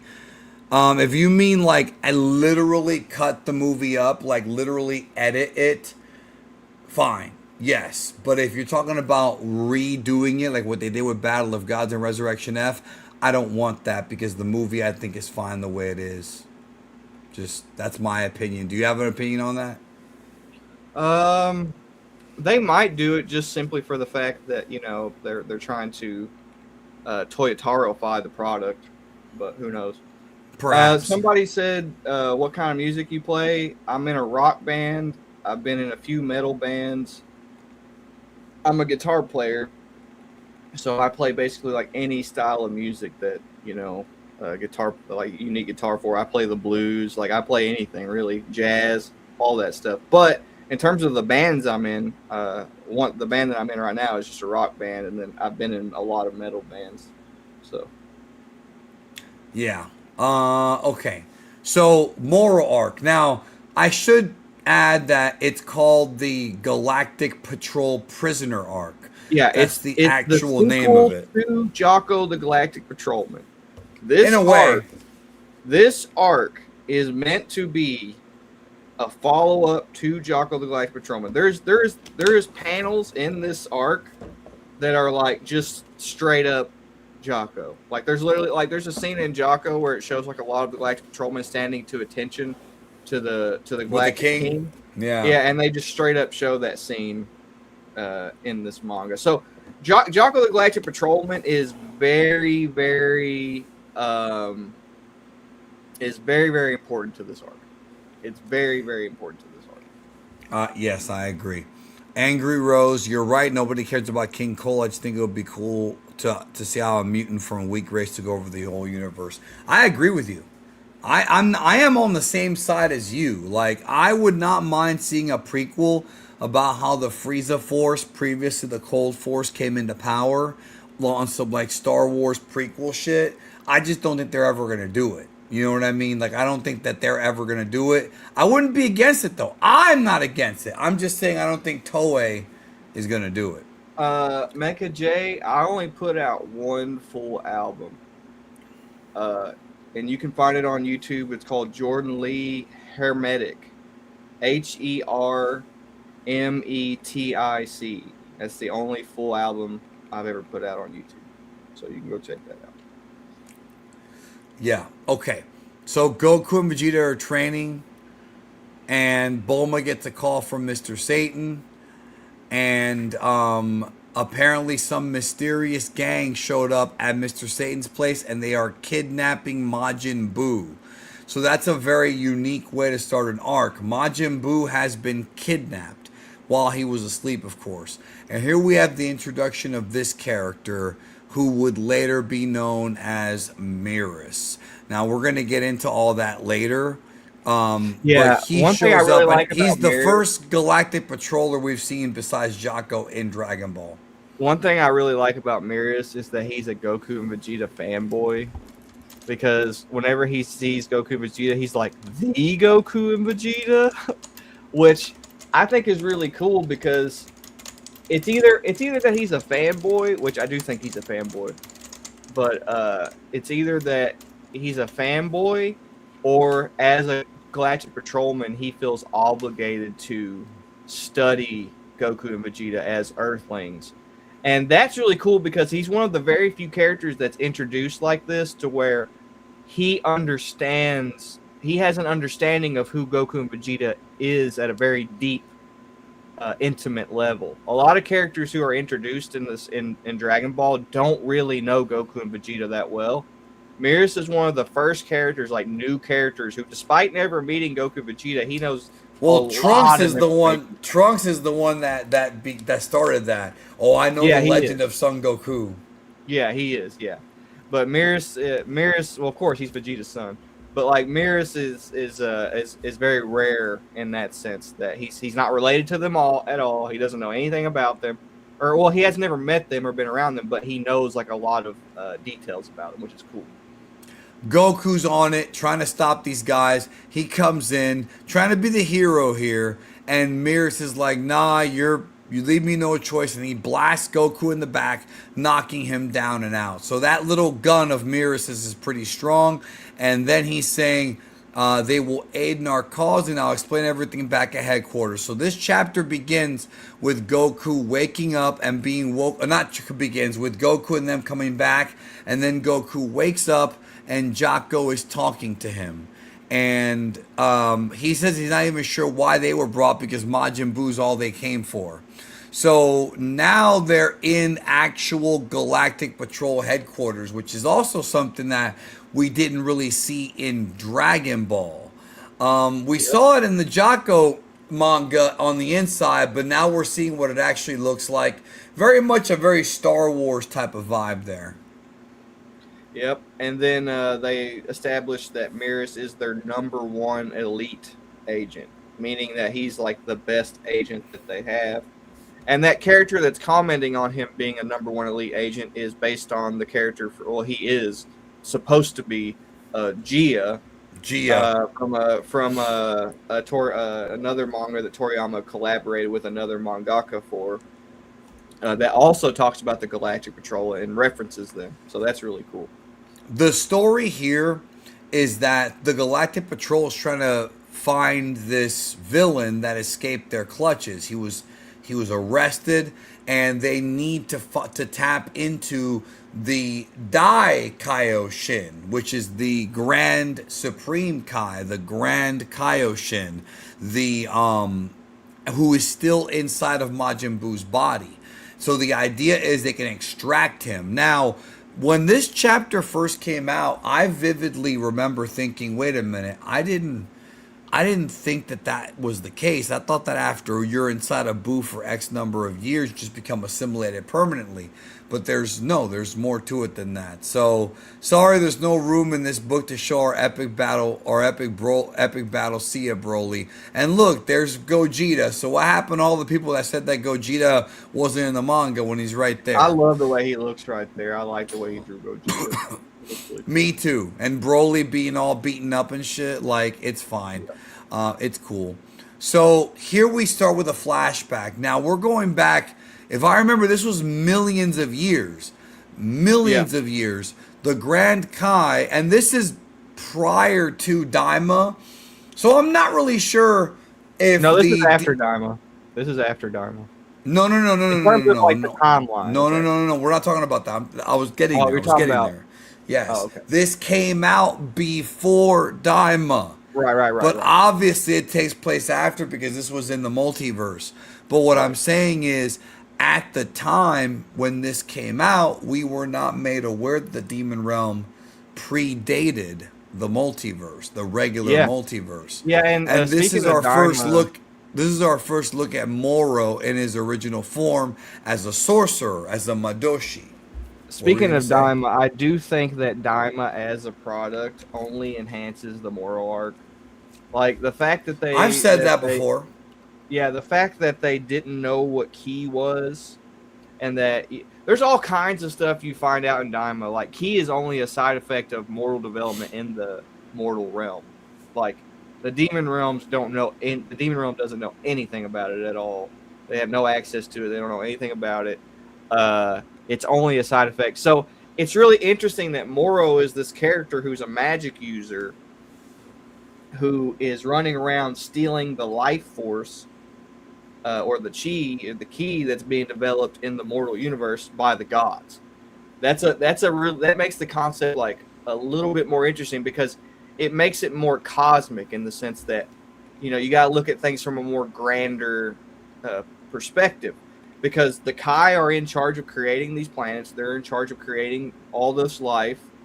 And here you got this creature who's running around just absorbing all the life force that they're trying to create, which makes it like that much more interesting, especially because he's a magic user, like from the demon realm. Now, Yeah. personally, when I first saw this, a lot of people think of like Galactus and stuff like that. Because he eats planets. We haven't got there yet, but yeah. Yeah. When I first saw this, I thought of Journey to the West, of course, but that's because in that story, they have like pills that like make your chi like greater and make you like immortal and make you live longer. I got a pill that'll make your chi a lot greater, but we'll leave that to your imagination. But also, part of the whole narrative of the book is that all the demons are trying to eat Tripitaka and consume his life force so that they can become immortal. So it reminds me a lot of that. It reminds me a lot of this concept of, because that's what demons do in Journey to the West. They eat people and consume people's life force so they can become immortal and live forever. So this reminds me like vampires. Yeah, like vampires. That's their thing. Black UR says, I like how Toyotaro draws space. I can relate to that. However, the real thing that I want you to keep in mind is that space looks a hell of a lot better in this full color version, because in the anime or in the black and white version, I don't think this looks as good as this, because here it actually looks like you see the vastness of space, there. And here we have MORO, like you mentioned a minute, or dark black, absorbing the energy of the planet. And the two Kais here, the South Kai and the Grand Kai, are all that's left. So there is some Galactus here with him absorbing the planet's energy. The difference with Galactus is that he's kind of a tragic character who's cursed, but this guy MORO is straight up evil. And and basically that's the first flashback. There are obviously more coming about the planet eater MORO. And Jocko says he's been charged with destruction of the Iraqi star system and bringing about mass extinction of 320 planets. So he's destroyed 320 planets, and yet Dragon Ball Super tried to tell us there's only 22 of them or 28 of them that were out there. Yeah, you know how much I hate. You know how much I hate that line, bro? No, I don't blame you at all. It's ridiculous. I did a whole video about it. There's just no reason to say, like, even if in the back of their mind they were flirting with the idea of there being that many planets, you're limiting yourself by saying it within. It's also just objectively stupid. No, it is. I agree, but saying it within the story is just it is one of the most amateur moves I've seen. This is the Galactic Police, which came out before the Patrol, and he says this villain's as mighty as they say, a terrifying foe indeed. Okay, never mind. I thought we were back in the present. I actually fucked that up. My bad. The Lord of Lords can keep an eye on things, so they're leaving it there. I thought we were already back in the present, but I was wrong. Okay, so now at this point, that what they decide is he's going to seal him up instead of just trying to destroy him, because he doesn't have the power to do that.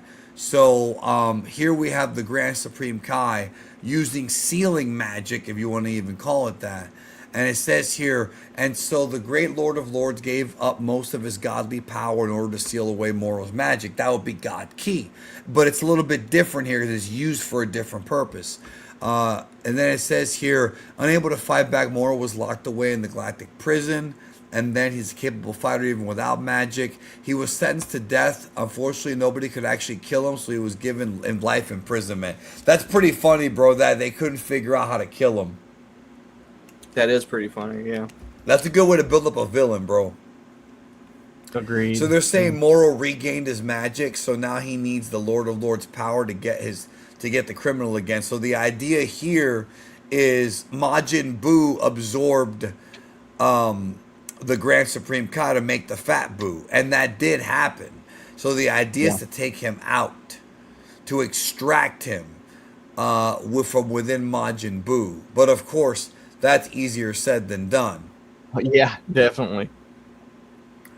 And so, of course, Goku's like, excited because it could be a new foe for them to face. Um, Yeah, and Vegeta's freaking out about how ridiculously fast Mirrors is. yeah, and it's all, and that was a precursor to the reveal of who Mirrors actually is later. I didn't even notice this foreshadowing until now that we're looking through it again. I thought that's very solid foreshadowing that he, was that. Yeah, you're right. You're right. Uzi Ju 8604. This is a Uzi giant. Jew.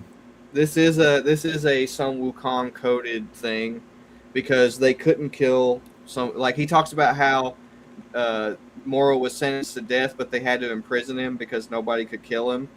That is literally exactly what happened with Sun Wukong.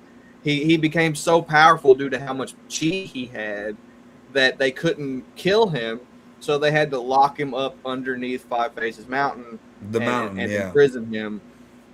So yes, it is very, very, very Journey to the West coded. You're definitely right about that. Goku reunites with the Galactic King. And here is when Goku is appointed a member of the Galactic Patrol. Now, when they That's the panel that's just almost straight ripped from Jocko too. It's just this time it's got except this time it's got Goku and Vegeta. Yeah. And Mirrors, as you said. And so I like how they're talking about, like, you're not supposed to flaunt it by trying to hook up with girls. So Goku and Vegeta are now official members of the Galactic Patrol, and that's why they have those symbols on their chests, and that's why they're going to obviously be doing this with the anime version too.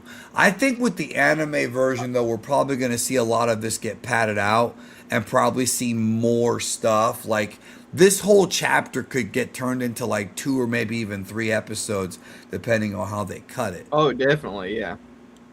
So Jocko wants to show them the ropes. What were you gonna say?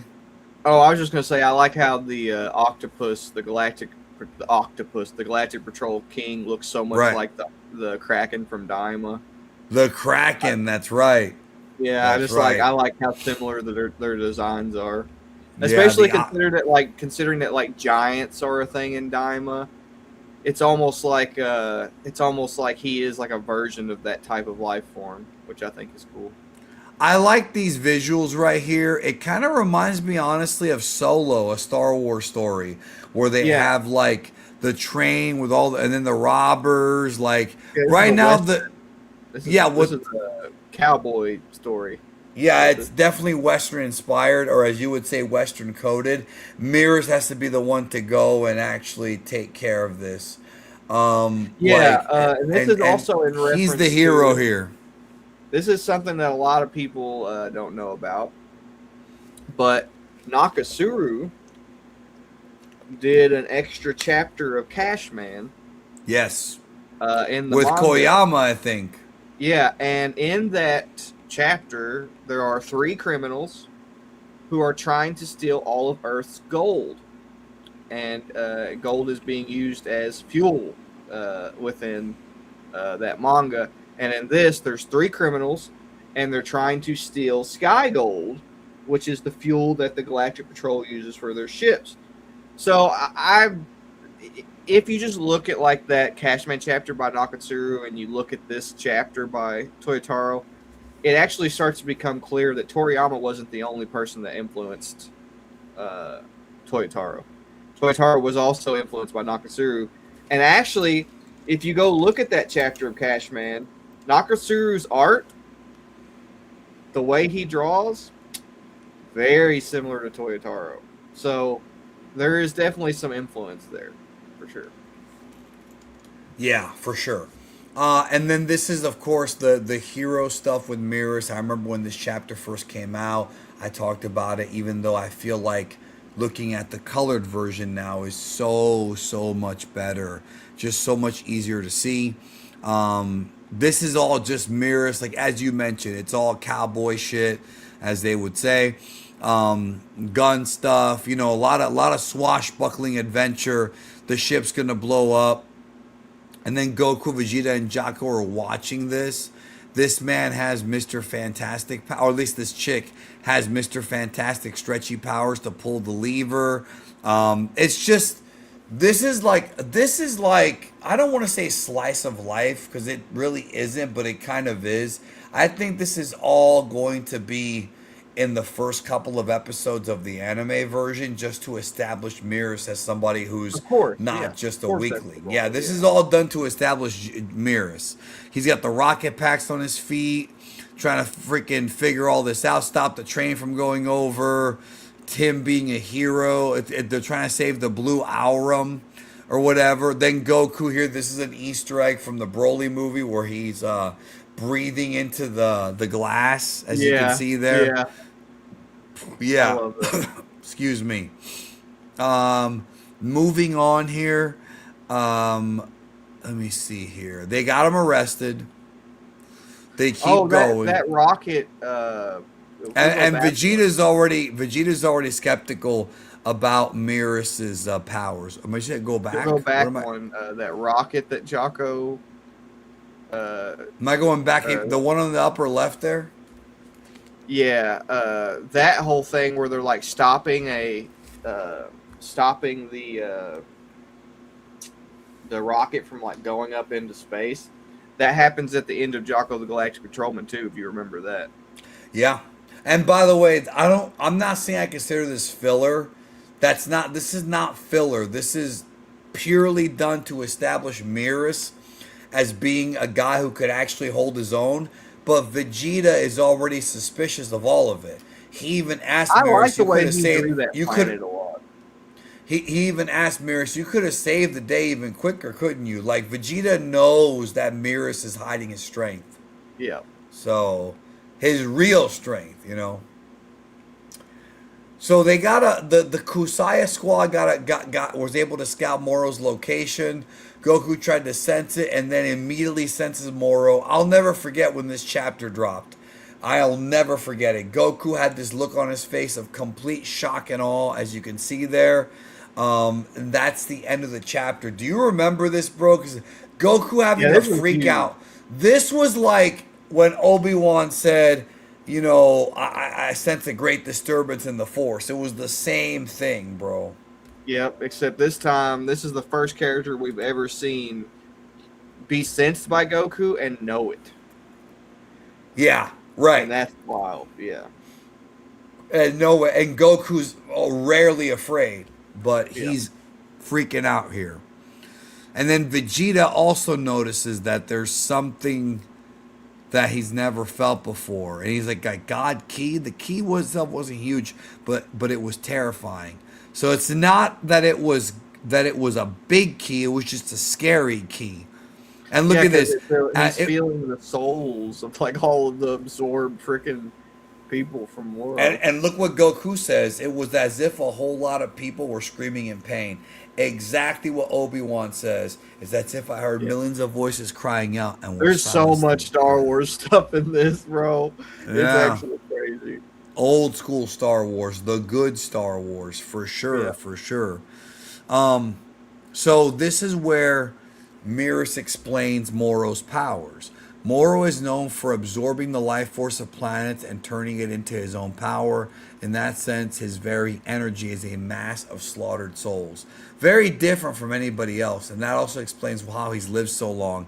So it's kind of similar to the whole thing they did in Daima, where they're sucking your lifespan out of you from behind. Yep, and and again, that comes back to Journey to the West. Look how big Moro is. Huge. And they're not consistent with that either, by the way. No, they're like not. he is not that big by the time he's fighting Goku at the end of the arc at all. Yeah, no, you're right. Especially like all his different transformations. And then Moro is, like you said, he can tell someone's seeking him.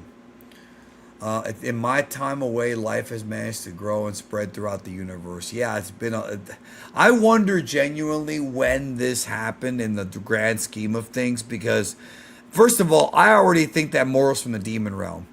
It's almost implied that Moro is somebody who was in the demon realm, broke out, started causing problems, and then very early in the multiverse, is when the Kai stepped in. Like this, it feels like he's one of those early creatures, you know? He could be. He could have migrated from the first migration. He could be that old because there was there was an initial migration of demonic entities from the demon realm into the mortal realm. So he could be that old. Like he could be all the way back from the first era of beings who moved into the mortal realm. So Yeah, right. And they're talking about the Dragon Balls, and apparently this guy knows about it. The prisoners were talking about the Dragon Ball of Frieza's army. Frieza went to Namek looking for the balls. This is bad because Moro knowing about, well, this is not Moro yet, but him knowing about the balls is going to be a big part of the story early on. And this is all just them discussing stuff about the Dragon Balls. Do you have anything to add to any of this? well, somebody said that Moro probably doesn't, since Moro doesn't know about the DBs, that he doubts he's from the demon realm because of the Tamagami and stuff like that. Maybe he's there I can before. kinda Maybe see he's that there point. from before they were created. Or he's just a demonic entity who was born in the mortal realm. There's all different kinds of ways that they could Right. go. There's all Yes. different directions they could go with like Or Moro's maybe he left and spent time in another realm and then went to the multiverse. Like there's, yeah, and like I've said before, and like we were saying earlier in the chat, this came out before Daima. So Daima changed a bunch of stuff, and I don't think that they even planned on doing a consistent timeline that goes that far back. Now, I do think it's cool that the criminal, like the underground criminal syndicate that exists within the Galactic Patrol prison have all been collectively discussing the concept of the Dragon Balls. Yeah, I do think that's cool because it's like gossip. yeah, because the rumor of the Dragon Balls or the concept of the existence of the Dragon Balls has made its way to like the evilest of the evil in the entire universe. Like they're all talking about it, which is interesting.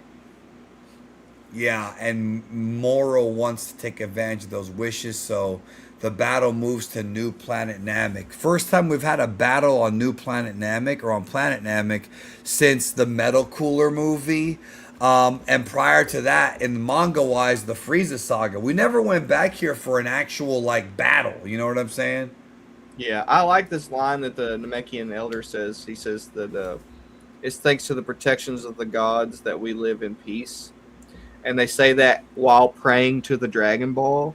Right. That's Very really, Buddhist. really, really interesting. Like that implies there's a lot of implications there, especially if you consider Daima. You know, if you consider Daima part of this continuity, the fact that they kind of low key worship the Dragon Balls is very interesting. But also, in my opinion, the gods that they're talking about protecting them are the Kai. I don't think the Namekians have a relationship with any other form of the gods.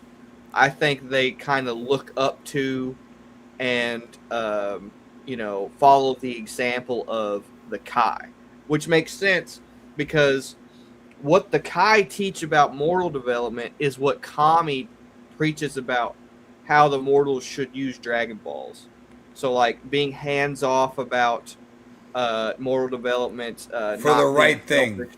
For the right reasons. There's principles and ideas from the Kai that transfer over to the Namekians, and that's pretty cool. I like how Goku's like, let's go confront this guy right now and teleports out. Doesn't even waste time.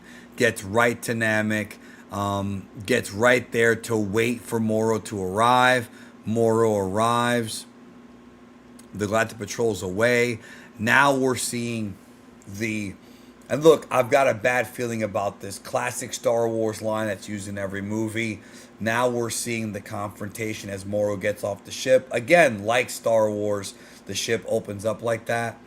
And Vegeta underestimates him, calling him a feeble old man. Oh, wait, go back. Hold on. My first breath of fresh air in 10 million years. It's as though I'm born again.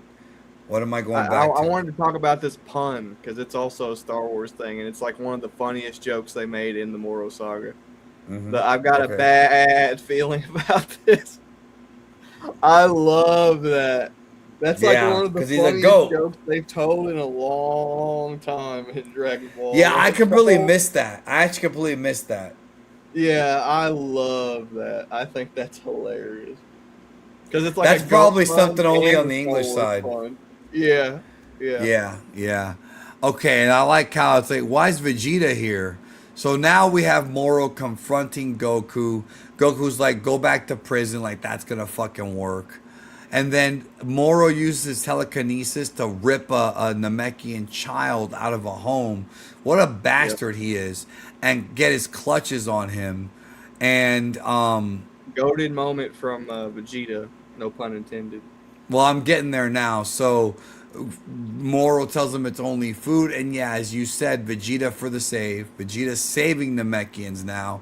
There's that awesome pose of him saving the kid, and now Moro's like, you interrupted my meal, and this is where it says where Vegeta first kind of atones for what he said, what he did.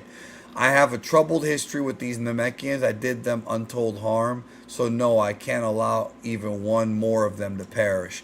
That's a very, very stark difference between Vegeta in Dragon Ball Z and Vegeta now. But remember, Jordan, he regressed according to the internet. Well, also he says, and they are most certainly not your food. And what cracks me up about that is the first panel we ever see of Vegeta in Dragon Ball is him eating his victim. Mm-hmm. So that always cracked me up. Yeah, yeah. Him and Nappa. Yeah. Goku goes Super Saiyan, and he said, and Vegeta's. It really is interesting to think about how barbaric Vegeta was back then in comparison to what he is now. They talk about that in a little bit in Daima, where he talks about how he's refined or whatever. But it is really, really interesting to think about just how barbaric he was in his initial introduction compared to what he acts way more like a traditional prince now than when he was first introduced. When he was first introduced, he was literally, a barbarian, like running around eating barbarian. Yeah. Yeah, no, right. He was almost like, not cannibalism, but just he didn't give a fuck. So, until Vegeta steps up first, bringing up the whole Super Saiyan thing. I like how you believe you can apprehend me. Your ignorance runs deep, and of course, yeah, the way Moro talks is fucking cool. I love it. So awesome. Vegeta's coming in with a bunch of attacks, physical attacks, and Moro's not really sweating him yet. And then they see the symbol and they know that Vegeta's representing the Galactic Patrol. Moro's much quicker than they thought. So here Moro's using gravity attacks, which is like Frieza's telekinesis, except a little bit more of an enhanced version, to smash Vegeta down to the ground. Like just all over him, smashing him. And Goku knows either special powers, not traditional. And then Vegeta goes into Super Saiyan God. And now Vegeta's again trying to get the jump on Moro in different directions. He does manage to attack and connect with a few shots, but Moro backflips out of it. And Moro physically might not be much, but his magic is the problem. And then Vegeta says he's disappointed, but he hasn't really seen what he can do. Now Moro's using telekinesis like what Frieza did, and that's nothing for Vegeta. And he's like, we've come up with plenty of bizarre powers, so nothing is new. Of course, he doesn't know what Moro's really up to. Yeah, Moro is a lot like a Sith, guys. You guys are right about that. He is. I would agree with that. I would agree with that. Yeah, he is like a Sith. And Mirrors is saying no matter how strong they are, they'll likely not win. And then now Moro takes off his coat and gets serious. And that is the end of the volume. So we've made it to the end. Let me get this super chat. Another successful journey at MomoCon. I met Super Saiyan Band. SSJ is what you're talking about because they performed there. Watched the show. Plus a lot of people wish me an early happy birthday. I'll be 30 in 3 days. What's your experience living in 1996? First of all, happy birthday. Happy early birthday. What's my experience living in 1996? I got to watch the NWO angle and the Austin 316 promo at the exact same time as it happened in real time. So, what do you have to add? So Do you have anything about 1996? no, I was actually going to see if you wanted to show everybody my rough draft. Which As rough a draft? treat. Also, wait. Moro having history of Ramus would be cool. I agree. That would be cool. Okay, what draft? The one that you sent me? Yeah, that. Just as a treat for you guys, this is like some rough sketches that I've been doing for a manga that me and Griffin Station, the same guy that did Keiko Daimon with me. This might be the next manga that we're working on. And since we have time, since the stream didn't go over 2 hours, It's I about figure to, I'll but give you yeah. a preview. I'll give It's you guys a about preview to, of it before we but leave. yeah. All right. Which do you want to go to? Which is there a page you want You to start go with to? page Or? one and go and just go up to. I've done 20 pages, which was a lot of work by itself. I don't know if I feel comfortable showing them everything yet because it's not done yet. So, No, it's fine. Tarble. This isn't even the finished product. We just roll through it. Yeah, right. Tarble the So Galactic Patrolman. this is Tarble the Galactic Patrolman. The scenery that you're seeing here is Planet Tech Tech. Toriyama did a design for Planet Tech Tech for a different manga. It's the Tech Techians' home planet, and I kind of just adapted it and kind of drew like my own perception on it. Like I basically just like tried to copy it and draw it the best I could. I did try to make all the buildings kind of look like R2D2. I can see that. Look closely, you can kind of see that. Like there's little Yeah, bitty like details on the R2 building. units overall. Yeah. Yeah. You can go ahead and go up to the next page. So the manga opens up with Tarble and Yor. They are being visited by Iriko, which is the Techian looking character that we just saw in the MORO arc. You can go ahead and scroll down a little bit because I think this is like a spin-off to the MORO arc. Yeah, it is. It's like a spin-off to Jocko. Yeah.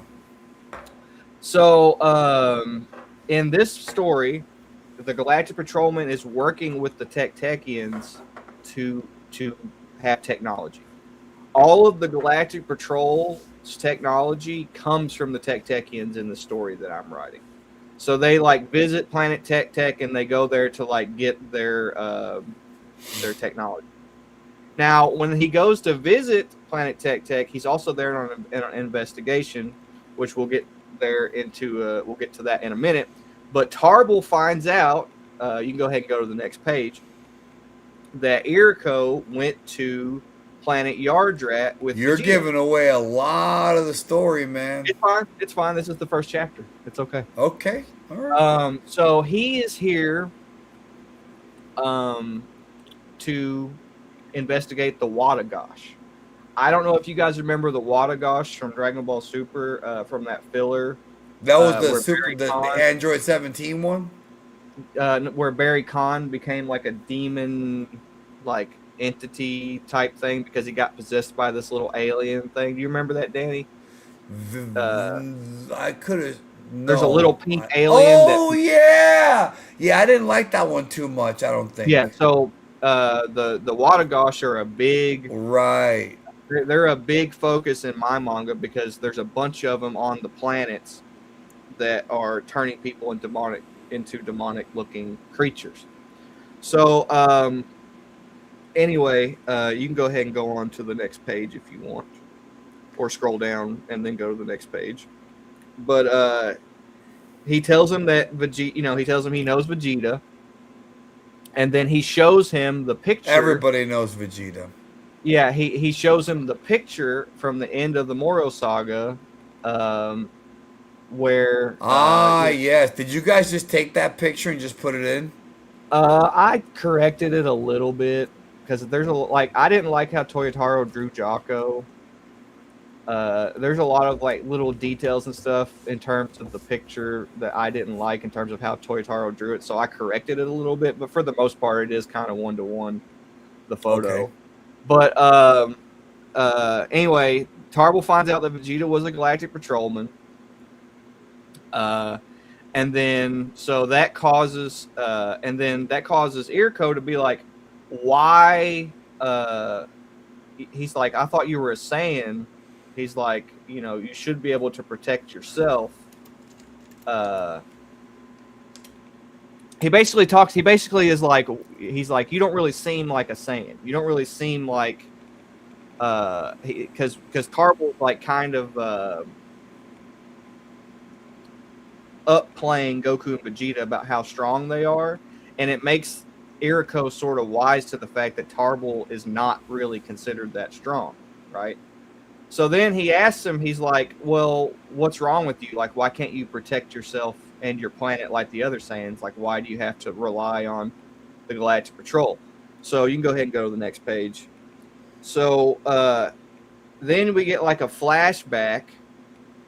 Before that happens, Tarble asks who Miras is, and then Iriko tells him, puts him over, living legend. Like he's a living legend, and so Tarble kind of idolizes Miras, like right off the bat. He kind of looks at him as like a hero.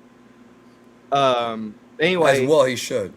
He ends up asking Tarble. He's like, "What's the deal? Why can't you protect yourself? You are a Saiyan after all, a prince, no less. What happened to that legendary Saiyan strength?" And then we find out in the next page. A prince, but he's not. He never like Vegeta was the real prince. We find out in this page that Tarble has a problem with freeze. I was talking about fight or flight. There's a third state called freeze, where when you're in danger, when you're in a survival situation, instead of going into fight or flight, you go into freeze. And Tarble has this because whenever his dad tried to train him as a kid, he didn't want to fight his dad. And so it's like ingrained into him to freeze whenever he's in danger. So you can scroll down, Danny, and you'll see that King Vegeta is giving Tarble hell as a kid. Flashback. Yeah, because he's going into freeze when he's trying to train him to fight as a warrior. You can go ahead and go to the next page. He looks a lot like Kaba there in that picture. Yeah. So after he hears the story, Irko offers to take Tarble down to the docks to cheer him up. He's got a surprise for him, so he's going to take him down to the docks and cheer him up. Now, when he takes him down to the docks, the first thing Tarble sees is the Galactic Patrolman ship. And he's like, I'm sure you're like numb to technology by now, so this isn't really the surprise. But anyway, he's taking him down to the docks. Yeah, he's taking him down to the docks to surprise him with something. Right. You can go ahead and go to the next page. Now, this is where the villain of the story is introduced. So that guy on the left there, that is Kamari. He is the villain of this arc. And he is a dirty cop. So I'm not going to expand too much on what his intentions are. But don't give it all away, bro. Yeah, right here he's meeting with a Tech-Techian to possibly buy Wadagosh from the black market. And that's actually why he's here. He's actually here to purchase Wadagosh. Anyway, he explains here, the Tech-Techian explains to him, he's like, these Wadagosh feed on the evil within people's hearts. And based on their research, it mutates people into a more powerful, primitive version of themselves. So then he tells him, like, pack it up. We'll meet up later. We'll make a deal later. He also tells him in the previous page that he's looking for a super Wadagosh, not a regular Wadagosh. But the Tech-Techians tell him that that's the next evolutionary stage of the Wadagosh and that they're very, very rare. And that they can genetically modify one if they want, but it's going to cost money. But anyway, at the very bottom of this panel, you'll notice that the Wadagosh jumps out of breaks out of the glass container. And that's the narrative purpose of that is to show that there's evil within this cop's heart, right? Because it says, like, right before, it's like the Wadagosh feed on the evil within people's hearts. And this Wadagosh is freaking out, trying to get to this cop to drain his the evil from him and feed on it, right? So that's the narrative purpose of that is to show you that there's evil within his heart. So you can go ahead and go to the next page. All right. So he flicks it away, and when he does, shit. he flicks There it we go. away easily. And when he does, it lands on the Tektekian. So the Tektekian transforms, and I thought this was really cool because somebody pointed out in the stream earlier that that Jiren is like an evolved Tektekian, and I actually used that as the inspiration for this design. Essentially, what you're seeing here is kind of like an evil Jiren.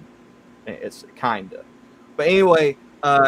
There's a conversation that takes place between Iriko and Tarble here where he talks about how, the Galactic Patrolmen aren't that strong, but we use our sense of justice to give us strength, right? And the whole purpose of that is to call back to Namek. Whenever Goku empowered himself with his sense of justice and became a Super Saiyan, it's calling back to that motivation that Goku had on Namek that he used to like make himself stronger. So that should kind of give you a hint as to what this is building up to. Reminds me a lot of Jiren that we talked about. Yeah, so I kind of just made like an evil Jiren.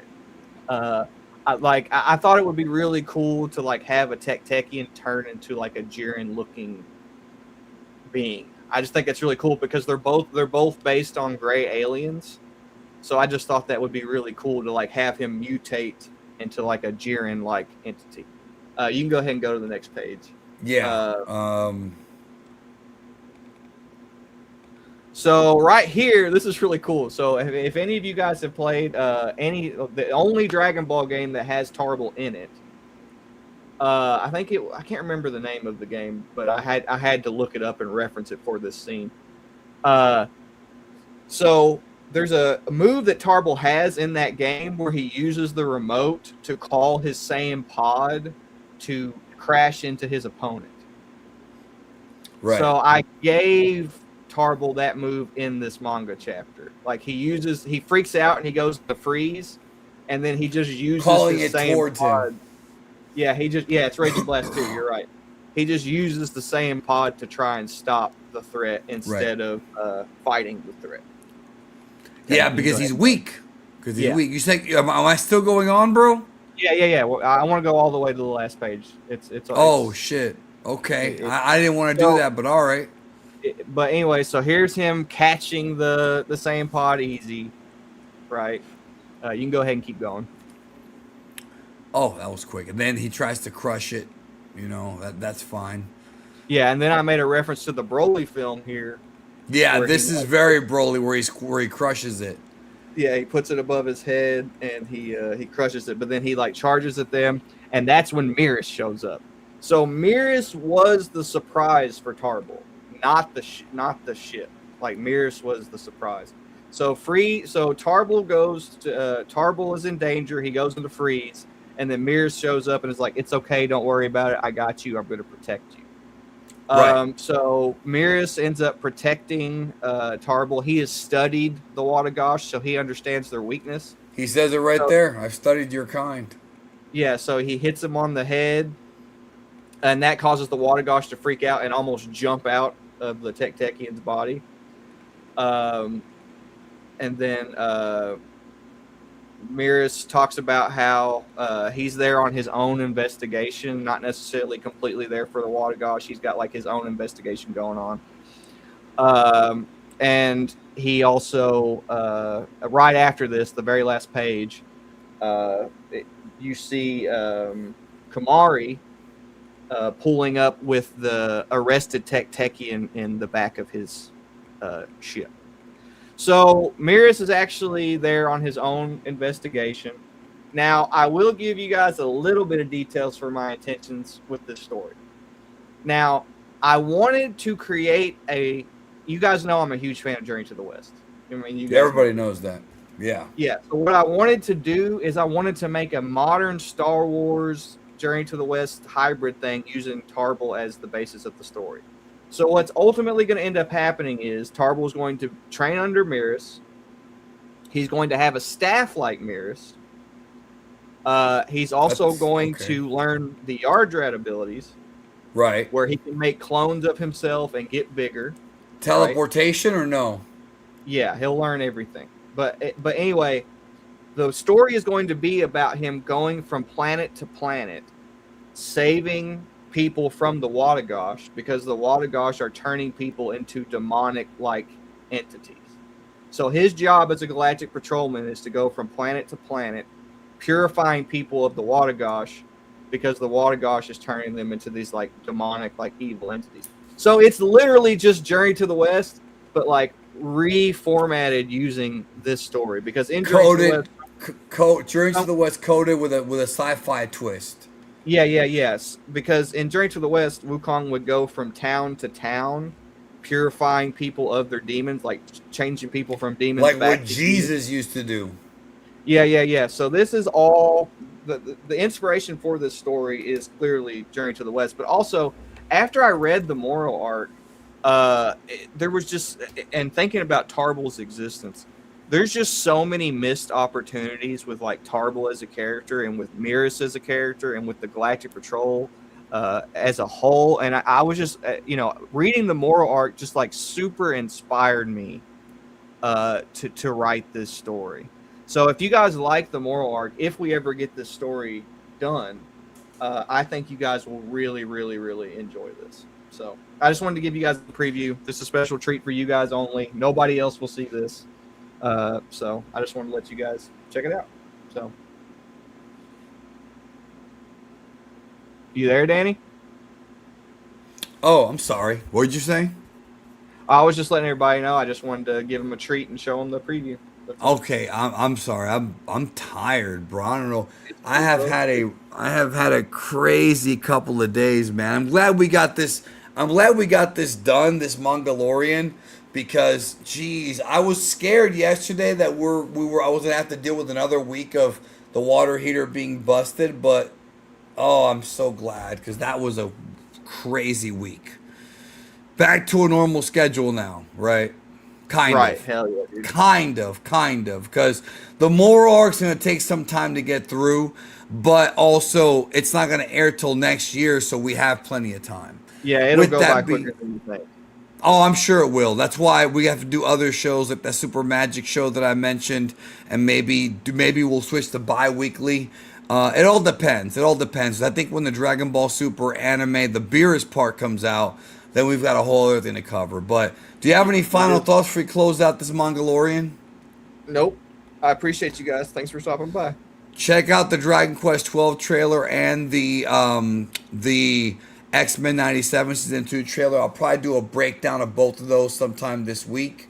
But in the meantime, take care of yourself and each other, and we'll see you real soon.